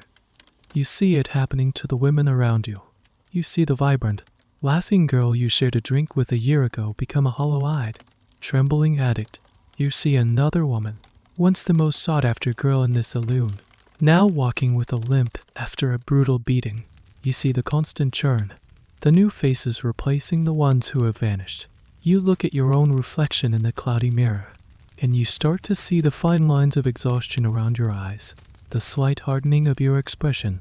You realize you are on a clock. The sand is running out, and you have to find a way out before your time is up, because you know, with absolute certainty, how this story ends. Let's say you manage to escape. Through some combination of luck, cunning, and sheer force of will, you find a way out before the life consumes you. Maybe you secretly saved enough money to pay off your debt and buy a stagecoach ticket to a town where no one knows you. Or perhaps you were one of the rare few who did marry a lonely homesteader, trading the chaos of the saloon for the stark quiet of the plains. You have left the world of the soiled deaf behind, but that world never truly leaves you. You are now attempting to re-enter respectable society, but you quickly discover that the line you crossed is not easily uncrossed. The brand of your past is invisible, but you feel it every single day. It makes you cautious, guarded, and perpetually afraid of being discovered. You live with a constant, low-grade fear that someone from your past, a former client, another prostitute, a pimp will appear in your new town and expose you. This social ostracism was absolute and unforgiving. In the rigid moral climate of the 19th century, redemption for a fallen woman was a concept that existed in sermons, not in practice. Society was a fortress, and you were permanently locked outside the gates. Even if no one in your new community knows your specific history, they can sense that you are different. You don't share the same easy gossip as the other wives. You are quieter, more reserved. Your past has given you a glimpse into a side of life and of men that they are willfully ignorant of. This knowledge sets you apart, creating an invisible wall between you and the very people you hope to join. The challenges are intensely practical. If you are trying to make it on your own, your options are severely limited. The most common professions for a single woman of the era were domestic servant, seamstress, or laundress. These are low-paying, back-breaking jobs. A particularly cruel irony is that many madams in the more upscale brothels insisted their women have fine sewing skills to maintain their elaborate costumes. This meant that a former prostitute might be an exceptionally skilled seamstress, but she would struggle to find work because she lacked the one thing that mattered most: a reference from a respectable former employer. If you have married, your life is now defined by the constant, exhausting work of a frontier wife. You cook, you clean, you hoe water, you tend the garden, you preserve food, you mend clothes. The physical labor is relentless, but it is a different kind of exhaustion from the soul-crushing weariness of your previous life. Yet, the past still haunts your marriage. You live in fear of your husband's resentment. In moments of anger, will he use your history as a weapon? Does he truly see you as his wife? Or will you always be the woman he saved from the saloon?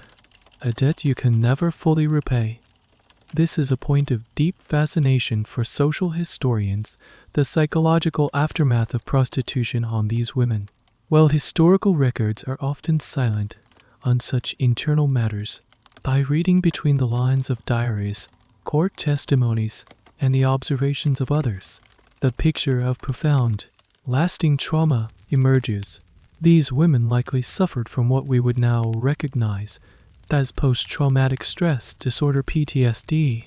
They dealt with chronic anxiety, depression, and a deep-seated distrust of others, especially men. A strange and poignant detail is how some of these women overcome bandits in their new lives. They often became the most devout churchgoers, the most meticulous housekeepers, the most rigid and judgmental mothers. It was a desperate, lifelong performance of respectability, an attempt to build a fortress of unimpeachable moral character around themselves to protect against the ghosts of their past. They were trying to erase the stain, to become so thoroughly good that no one could ever question their transformation. You find yourself doing this. You keep your small cabin obsessively clean. You are deferential and quiet in your husband's presence. When you go to town, you wear your most modest dress, your hair pulled back so tightly it hurts. You avoid eye contact with other men. You are playing the part of the perfect, respectable wife with a desperate intensity, because you know that the slightest misstep could shatter the fragile new life you have built. You are, in essence, permanently exiled. You are no longer part of the underworld, but you are not, and will never truly be, a full citizen of the respectable world. You exist in a liminal space, a social purgatory.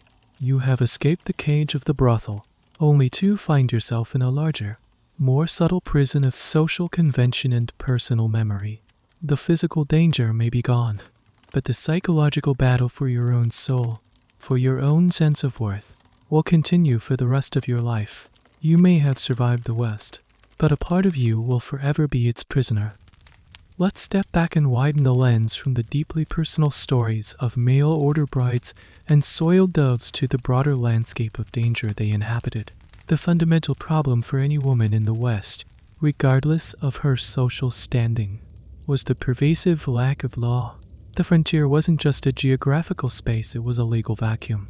In vast territories, the nearest judge, sheriff, or U.S. Marshal could be hundreds of miles and weeks of travel away. This created an environment where justice was slow, inconsistent, and often non-existent, a reality that disproportionately endangered women. Imagine you are the wife of a homesteader, the woman from our earlier chapters. Your husband has gone on a 3-day trip to a larger town to sell some timber and buy seed. You are alone with your young child in your small, isolated cabin. The nearest neighbor is 5 miles away, a distance you can't shout across. The sun sets, and the vast, empty prairie that felt liberating in the daylight now feels menacing. Every creak of the cabin walls, every rustle in the tall grass outside, sounds like a threat. This fear was not paranoia, it was a rational response to a genuine danger. The West was teeming with transient men drifters, failed prospectors, army deserters, and outlaws who thrived in the spaces between established legal jurisdictions. These men oft untraveled along the same sparse trails and frequented the same isolated water sources as settlers. For a woman alone, an encounter with such men could be catastrophic. The threat of sexual violence was a constant, unspoken undercurrent of female life on the frontier. It's a dark chapter that is almost entirely absent from the heroic, romanticized myths of the West. The popular stories are about noble cowboys and brave lawmen, not about the brutal reality of what could happen to a woman on a lonely road. Reporting a sexual assault was an almost unthinkable act for most women. There was, first and foremost, the immense social shame and the certainty that the victim would be blamed for her own ruin. But even if a woman overcame that shame, the practical hurdles were nearly insurmountable. Who would she report it to? The local sheriff in a fledgling town might be a saloon owner or a popular miner who was elected more for his toughness than his investigative skills. He would have no resources, no training, and often no inclination to pursue a he said, she said case involving a woman's honor. This is where historical records, or the lack thereof, tell a powerful story. Court dockets from frontier territories show plenty of cases for theft, cattle rustling, and murder. Cases of rape are exceptionally rare. Historians still debate the meaning of this silence. Does it mean that sexual assault was less common than we might imagine? The overwhelming consensus is no. It means that such crimes were simply not reported, not prosecuted, and not recorded. They were absorbed into the vast, silent history of female suffering. A woman who was assaulted was far more likely to quietly pack her things and move on, or simply endure the trauma in silence, than to seek a justice she had no hope of receiving. Here's a bizarre and chilling detail that illustrates the legal vacuum, the concept of posse comitatus. In the absence of a formal police force, a sheriff had the legal right to call up a posse, which essentially meant deputizing any able-bodied man in the vicinity to help him chase down a criminal. Imagine the horror of being a victim of assault, and the posse formed to find your attacker is composed of the same drunken, indifferent men from the local saloon. The line between law enforcement and vigilante mob justice was terrifyingly thin. Furthermore, the legal system itself was built by and for men. Juries were exclusively male. Judges were male. Lawyers were male. The very concept of a woman's testimony being equal to a man's was radical. In a case that pitted a woman's word against a man's, the social and legal bias was almost always in the man's favor, especially if the woman was unmarried, poor, or in any way unrespectable. So, you sit in your cabin, a heavy wooden bar bolted across the door, a shotgun, or an old rifle propped near the bed. You know that this weapon is your first, last, and only line of defense. There is no one to call for help. No one is coming. This self-reliance is often celebrated as a cornerstone of the American frontier spirit. But for women, it had a much darker meaning. It was an admission that they were utterly on their own, living in a state of nature where the only law was the law of survival. The celebrated freedom of the West was, for many women, the freedom to be terrified, the freedom to be a target in a land where the law was just a distant rumor.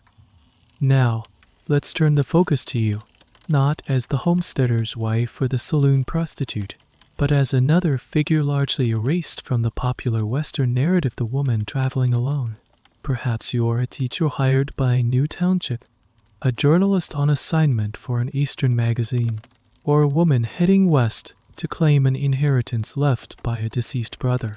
You are educated, respectable, and, most dangerously, unescorted. Your journey is a constant exercise in navigating a world that is not built for you. From the moment you step onto the train or stagecoach, you are an anomaly. You are surrounded by men who view you with a mixture of curiosity, suspicion, and, in some cases, predatory interest. Your every action is scrutinized. You learn to adopt a demeanor of severe, almost forbidding propriety. You dress in drab, high-colored clothing. You avoid making eye contact, and you carry a book or a Bible as a shield, a clear signal that you are not to be disturbed. The stagecoach is a microcosm of this challenge. You are squeezed into a cramped, jarring compartment with 8 other people, most of them men. The journey can last for days, even weeks. You sleep sitting up, your head lolling against the window, always maintaining a sliver of consciousness. You are acutely aware of the man sitting next to you, the press of his leg against yours, the smell of whiskey on his breath. There is no escape, no personal space. The stops along the way isolated, rough-hewn way stations in the middle of nowhere are particularly fraught with peril.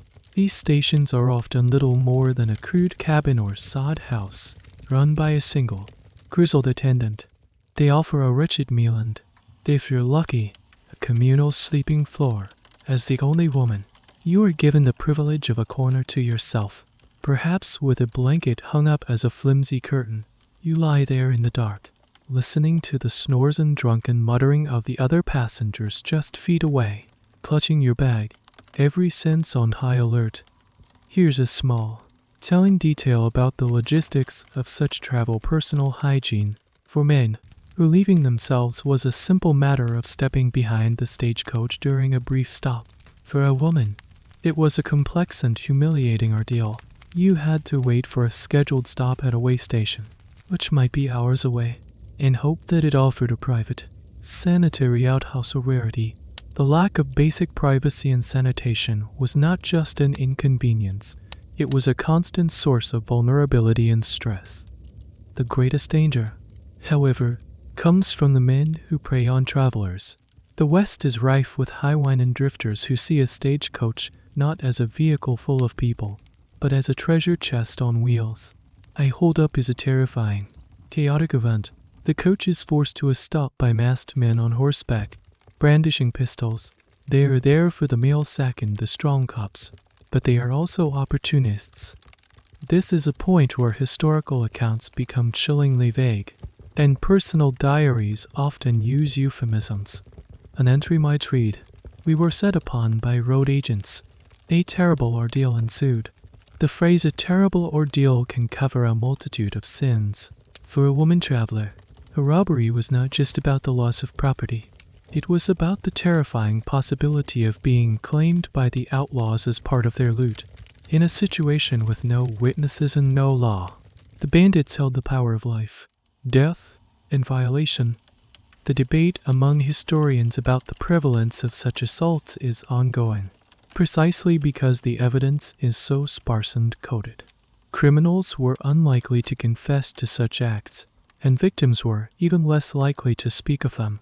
However, by piecing together local legends, the occasional lurid newspaper account, and the subtext of travelers' diaries, it becomes clear that the threat was real and ever-present. Women who survived such an attack were left with a trauma they could never speak of, a secret that would poison the rest of their lives. Even if you avoid outlaws, the journey's end does not guarantee safety. Arriving in a raw frontier town like Prosperity Gulch, you are a single woman with no male protector.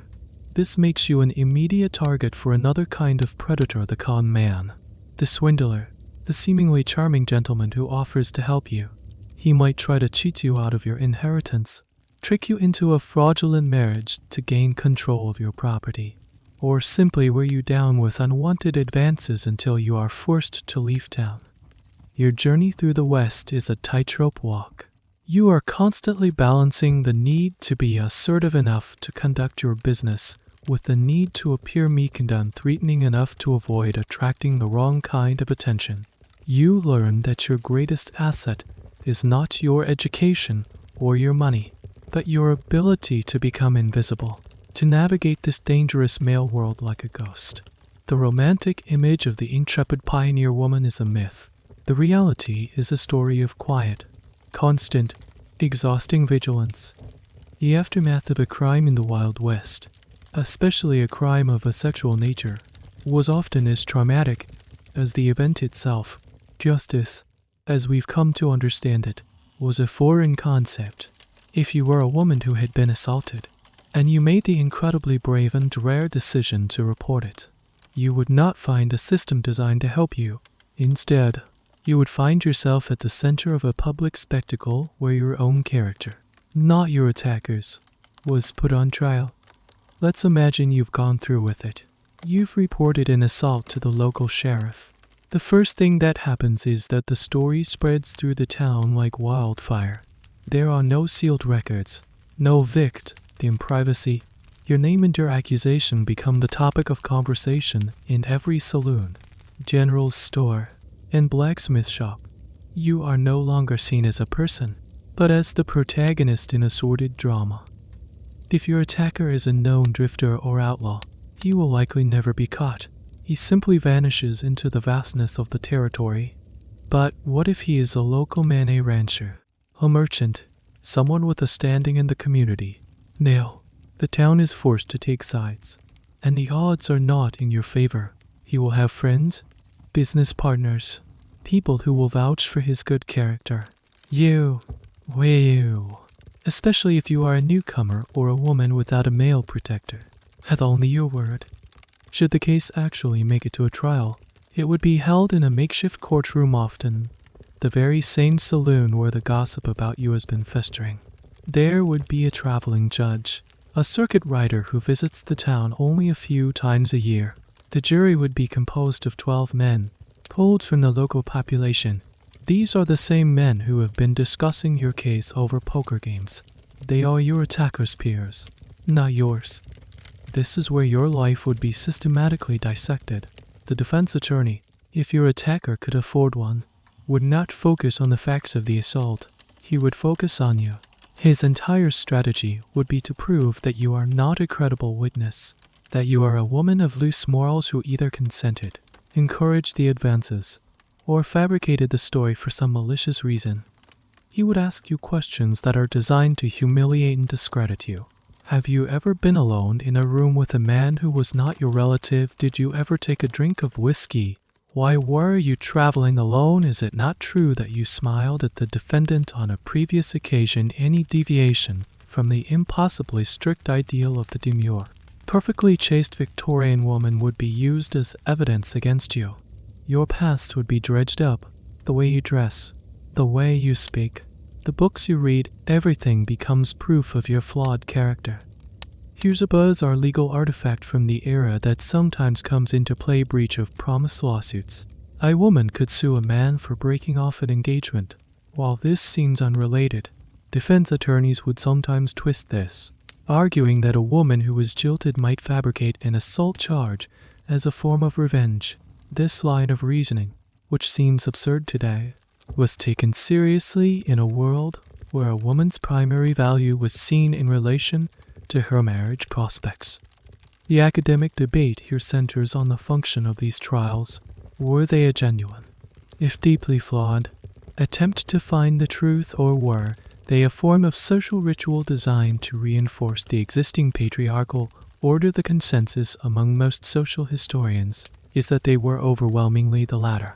The trial was a public morality play, designed to punish the woman for stepping outside her prescribed social role and to warn other women of the consequences of doing so. The verdict was often a foregone conclusion. In the vanishingly rare event that a man was actually convicted of raping a woman, the sentence could be surprisingly light. While the law might allow for a long prison term, a jury of his peers was more likely to recommend leniency, especially if the victim was not an ideal one. A chaste, upper-class wife. The attacker might serve a short sentence and then return to the community, while the victim would be permanently scarred, both by the assault and by the public shaming of the trial. For you, the victim, the experience would be devastating. You would be forced to recount the most traumatic event of your life in a hostile public forum, only to have your character shredded and your testimony dismissed. You would be re-victimized by the very system that was supposed to protect you. It's no wonder that the vast majority of women chose silence. They understood, with a chilling clarity, that in the Wild West, there were some crimes for which there was no report, no trial, and no justice. There was only the quiet, enduring trauma and the knowledge that you were truly, terrifyingly on your own. Woven into this complex tapestry of gender, love, and survival is another thread, one that is often ignored entirely in the mainstream cowboy narrative, the story of Native American women. If the lives of white women on the frontier were precarious, the lives of indigenous women were subject to a different and often more brutal set of pressures, caught in the crossfire of a massive cultural collision. Let's adjust your perspective once more. You are not a settler. You are a young woman from a tribe like the Lakota, the Cheyenne, or the Apache. Your world is not one of square-cut cabins and dusty streets. It's one defined by the rhythm of the seasons, the movement of the buffalo, and a complex system of kinship and tradition that has existed for centuries. Your role in your community is established and respected. You are not a possession. You are a vital part of the economic and spiritual life of your people. In many tribes, women owned the teepee and its contents, held significant influence in family decisions, and were central to the community's spiritual practices. Then, the settlers arrive. They are a flood of strange-looking people with different values, a different language, and a hunger for the land that is, to you, sacred and communal. The initial contact is often fraught with misunderstanding. The white men who come first, the trappers, traders, and soldiers, bring with them their own cultural baggage and their own views on women. One of the earliest and most impactful forms of interaction is what historians call country marriages or frontier marriages. A white trapper or trader, living far from his own society, would form a union with a Native American woman. From his perspective, this was often a practical arrangement. The woman provided companionship, but more importantly, she was a crucial business partner. She knew the local languages, she could prepare hides and furs for trade, and her family connections provided him with access to trade networks and offered him a degree of protection. From the perspective of the woman in her tribe, the arrangement was viewed through a different lens. It was a strategic alliance. Marrying a powerful white trader could bring the tribe access to valuable goods like guns, metal pots, and blankets. It was a form of diplomacy, a way to build bridges and navigate the changing political landscape. This is a point of significant academic debate. Were these relationships loving partnerships, or were they a form of exploitation? The answer is, frustratingly, both. Some of these unions were reported to be genuine, lifelong partnerships built on mutual respect and affection. The trapper would integrate into the tribe, and their children would be raised as part of the indigenous community. However, many of these marriages were deeply exploitative. The trapper would often abandon his native wife and children when he decided to return to white society, leaving them in a precarious social position. The children of these unions, known by the French term métis or the English mixed blood, often found themselves caught between two worlds, not fully accepted by either. A sad and little-known detail is the objectification of Native women in the eyes of many white men, because their cultural norms around dress and social interaction were different. They were often stereotyped as being promiscuous or immoral by white observers who failed to understand the societies they were looking at. This racist and sexist assumption made Native women particularly vulnerable to sexual violence. As the flood of settlers increased and the conflict over land intensified, this vulnerability grew exponentially. During the Plains Wars, Native American women and children were often the primary victims of military actions. Massacres of entire villages, where non-combatants were killed indiscriminately, were a horrific and repeated feature of these conflicts. For soldiers and militias who had been conditioned to see Native people as subhuman savages, the concept of civilian immunity did not apply. A Native woman had no rights that a white man was bound to respect. If captured, a woman's fate was often grim. She could be subjected to assault by her captors or forced into a form of sexual slavery. Even in the so-called peaceful aftermath, when tribes were confined to reservations, the danger did not disappear. The government agents, soldiers, and white civilians who controlled the reservations often used their power to exploit native women, demanding sexual favors in exchange for food rations or other necessities. The story of the American West is one of conquest, and the bodies of Native American women were often treated as part of the conquered territory. They faced a unique and terrible double jeopardy.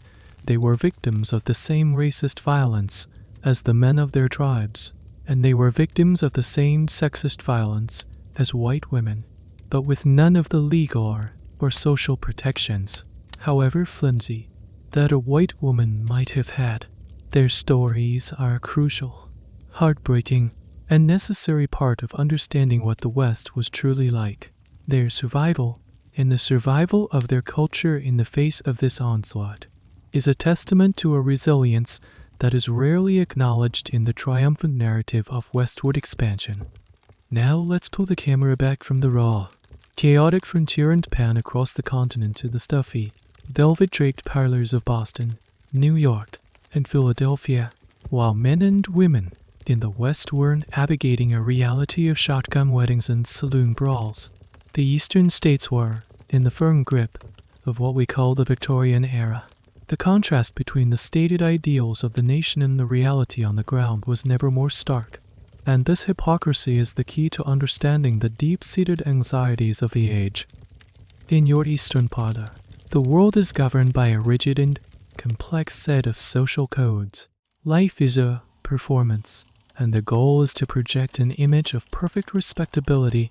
The ideal woman, the angel in the house, is pious, pure, domestic, and submissive.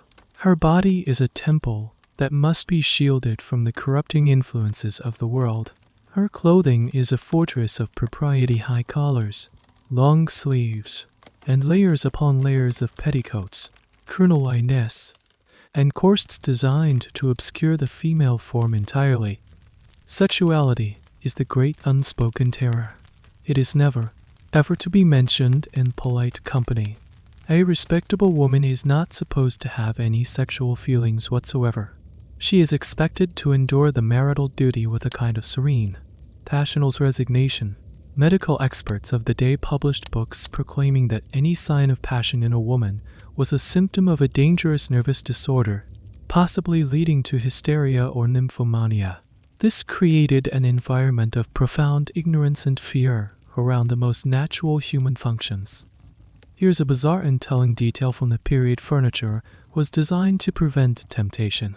Pianos were old with limb protectors, fabric designed to hide the legs of the instrument, lest they be too suggestive of human limbs.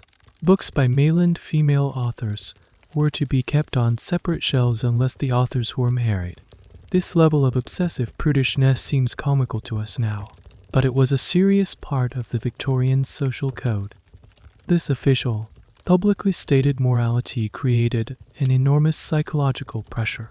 Since human nature cannot be entirely suppressed, all of this forbidden desire was simply pushed underground. The very same cities that championed the strict moral code had thriving hidden worlds of prostitution, pornography, and illicit affairs. The Victorian gentleman who, in public, espoused the ideal of female purity might, in private, be a regular customer at a high-class brothel. This hypocrisy is the subject of endless fascination for historians. Was the Victorian moral code just a giant, collective lie that everyone tacitly agreed to uphold, or did people genuinely believe in it? While simultaneously failing to live up to its impossible standards, the most likely answer is a complex mix of both. The ideal was real in their minds, a standard to which they aspired. The failure to meet that standard produced a deep sense of guilt and anxiety, which, in turn, made them cling even more fiercely to the public performance of morality. Now, look at how this Eastern mindset viewed the West. To the Victorian mind, the West was a place of dangerous, untamed nature. It was a place where the rules of civilization were suspended, where men could go native and given to their basest instincts. The stories that trickled back east, tales of violent gold rush towns, of men living for years without seeing a decent woman, The scandalous soil dips were both horrifying and secretly titillating. The West became a kind of id for the American psyche. It was a dumping ground for all the messy, chaotic, and lustful impulses that the civilized East was trying so desperately to repress. The mail order bride phenomenon, for instance, was seen in the East as a shocking, almost vulgar arrangement, reducing the sacred institution of marriage to a crude business transaction. Yet, it was also a tacit admission that the civilizing influence of women was desperately needed out on the savage frontier. The figure of the Western prostitute was particularly troubling to the Victorian imagination. She was the ultimate symbol of female passion unleashed and commodified, the dark twin of the angel in the house. She represented a complete rejection of the ideals of purity and domesticity.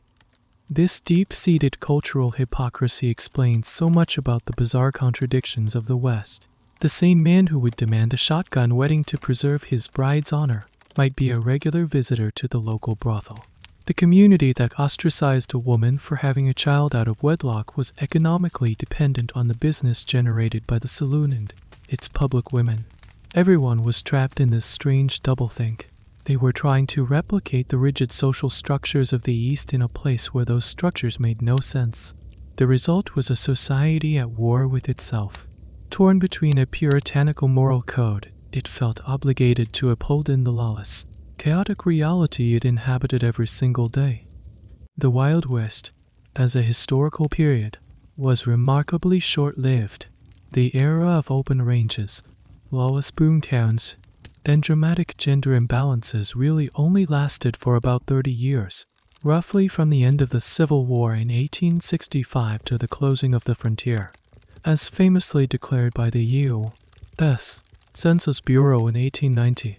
The forces that would tame the West and irrevocably change its sexual landscape were at work, almost from the very beginning. And the most powerful of these forces was the one thing the frontier so desperately lacked: families. Let's return to your isolated homestead. For years, your life has been one of stark, grinding survival, defined by your relationship with one man in the vast, empty land. But then, a new sound drifts across the prairie: the laughter of a child from a neighboring clay. A new family has arrived, not just a single man, but a husband, a wife, and their children. They build their own cabin a few miles down the creek. Then another family arrives, and another. Slowly, almost imperceptibly, the empty spaces on the map begin to fill in. The arrival of other women is the single most transformative event in your life. For the first time in years, you have someone to talk to, someone who understands the specific burdens and loneliness of being a frontier wife. You start to form tentative bonds. You might walk 2 hours just to borrow a cup of sugar, but the sugar is just an excuse. The real purpose is the hour of conversation, the sharing of news and advice, the simple human connection. You help each other during childbirth. You trade seeds for your gardens. You watch each other's children. A community begins to form, woven together by these female networks. With the families come the institutions of civilization. The women are the driving force behind these changes. They are the ones who demand a school for their children. A one-room schoolhouse is built, and a teacher, often a young, unmarried woman from the East, is hired. The women are the ones who organize a congregation and push for the building of a proper church, a building with walls and pews, a place that becomes the social and moral center of the growing community. This process, which historians call domestic feminism or the civilizing mission, is a complex and debated topic.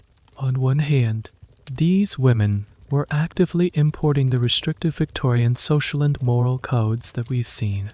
They were, in a sense, building the walls of the same patriarchal society they had left behind. They championed temperance, demanding that the saloons be closed or, at least, better regulated. They enforced strict social hierarchies, shunning women who did not conform to their standards of respectability. On the other hand, this civilizing work was also a source of immense power for them. In the process of building these community institutions, Women created a public sphere for themselves outside the hall. They formed church committees, literary societies, and charitable groups. These organizations gave them a voice in public affairs and allowed them to influence the development of their towns in ways that would have been unthinkable for their counterparts in the more established, male-dominated cities of the East. A fascinating and unexpected consequence of this is that Western states and territories were among the very first to grant women the right to vote. Wyoming gave women suffrage in 1816, followed by Utah, Colorado, and Idaho. The historical debate rages on: was this because Western men were uniquely enlightened, or was it a pragmatic move, believing that women voters would help attract more families and stabilize their communities? As the towns grow and become more stable, the chaotic gender dynamics begin to shift. The mail order bride phenomenon slowly fades away as local courtships become possible. With more respectable women around, the shotgun wedding becomes less of a public necessity and more of a private family shame. The law becomes more established. A proper courthouse is built. A full-time, salaried sheriff is elected. The legal vacuum that created so much danger begins to shrink. The world of the soiled div also changes as towns become more respectable. The open, brazen nature of the red light districts is no longer tolerated. The industry is pushed further to the margins, becoming more secretive, more hidden. The era of the powerful, celebrated madam and the glamorous parlor house begins to wane, replaced by a more sordid, less visible underworld. You see it all happening around you. The dusty track in front of your cabin becomes a graded road. The town of Prosperity Gulch now has a newspaper, a hotel, and 3 churches. The wild, untamed land you arrived in is being fenced off, plowed under, and organized. The extreme contrast that defined your early years, the stark opposition between the lonely homestead and the chaotic saloon, between the desperate wife and the painted prostitute, is beginning to blur. The West is starting to look more and more like the East. The frontier is closing, not with a bang, but with the quiet, steady construction of a schoolhouse, the raising of a church spire, and the sound of neighbors talking over a newly built fence. Years have passed. You are no longer the frightened young woman who stepped off the train into a world of dust and stairs. You are a matriarch. The lines on your face are a map of droughts, blizzards, and hard-won harvests.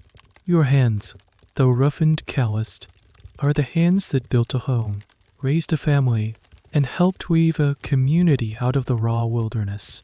The one-room cabin is still there, but it's now just a part of a larger, sprawling farmhouse, a new room added with the birth of each child. Your husband, the stranger you married out of desperation, is now a familiar landscape of graying hair and quiet habits. Your lives intertwined by decades of shared struggle. One evening, you are sitting on your porch, watching the sun set over fields that are now green and orderly. Your grandson, a boy of 10, is visiting from the town that has grown up a few miles away. HES, reading a book he got from the school library. It's a new kind of book that's becoming popular back east, a dime novel. It's filled with thrilling stories about the Wild West. He starts reading a passage aloud to you. His voice is full of excitement. The story is about a heroic, square-jawed cowboy with a heart of gold. This cowboy is a knight of the plains, a man who never tells a lie, respects all women, and can outdraw any villain. He rescues a beautiful, innocent rancher's daughter from the clutches of a sneering, black-mustached gambler. In this fictional West, the law is always swift, justice is always served, and love is always pure and noble. There are no shotgun weddings, no desperate mail order brides, no lonely homesteads where the silence is a form of madness. You listen to the story, and a strange, sad smile touches your lips. You look out at the real landscape, the fields you helped clear, the barn you helped raise, and you compare it to the fantasy world in the book. You are listening to the birth of a myth. A process of forgetting has already begun. The nation, it seems, is no longer interested in the messy, complicated, and often brutal reality of how the West was settled. It needs a simpler, more heroic story. It needs heroes. It needs a clean, inspiring narrative of progress and manifest destiny. And so, the parts of the story that don't fit are being sanded down, polished away, or erased entirely. The complex lives of women are being flattened into simple archetypes: the saintly, sunbonneted pioneer mother, or the tragic, violent saloon girl. The mail order bride is forgotten, her desperate gamble too unromantic for the new narrative. The shotgun wedding is smoothed over, its coercion and shame hidden from view. The constant threat of sexual violence, the legal vacuums, the daily terror and resilience of women, all of it is being written out of the script. Historians are still grappling with why this myth-making process was so powerful and so complete. Part of it, certainly, was a commercial enterprise. These heroic cowboy stories sold millions of books and, later, movie tickets. But there's a deeper psychological reason. The settlement of the West was a traumatic and morally ambiguous chapter in American history, built on conquest, exploitation, and immense suffering. The myth was a way for the nation to soothe its conscience, to transform a messy, morally gray story into a clean, black and white tale of good versus evil. By fascinating detail is how quickly this myth took hold. Even as the real cowboys and homesteaders were still alive, their experiences were already being fictionalized and romanticized by writers and showmen like Buffalo Bill Cody, who toured the world with his Wild West show. The real participants of the era became spectators to the mythologizing of their own lives. Your grandson finishes his story and looks up at you, his eyes shining. Was it really like that? Grandma, he asks. Was it full of heroes? You look at his innocent, eager face, and you don't know what to say. How could you possibly explain to him the truth? How could you describe the smell of fear in a one-room cabin, the weight of a stranger's hand, the cold finality of $5 silver on a washed sand, the silence of a woman who has been permanently exiled from society?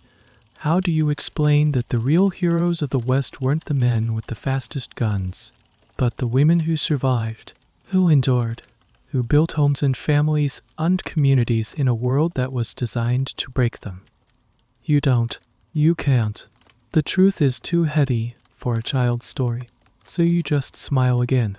Then you say, sometimes they were heroes.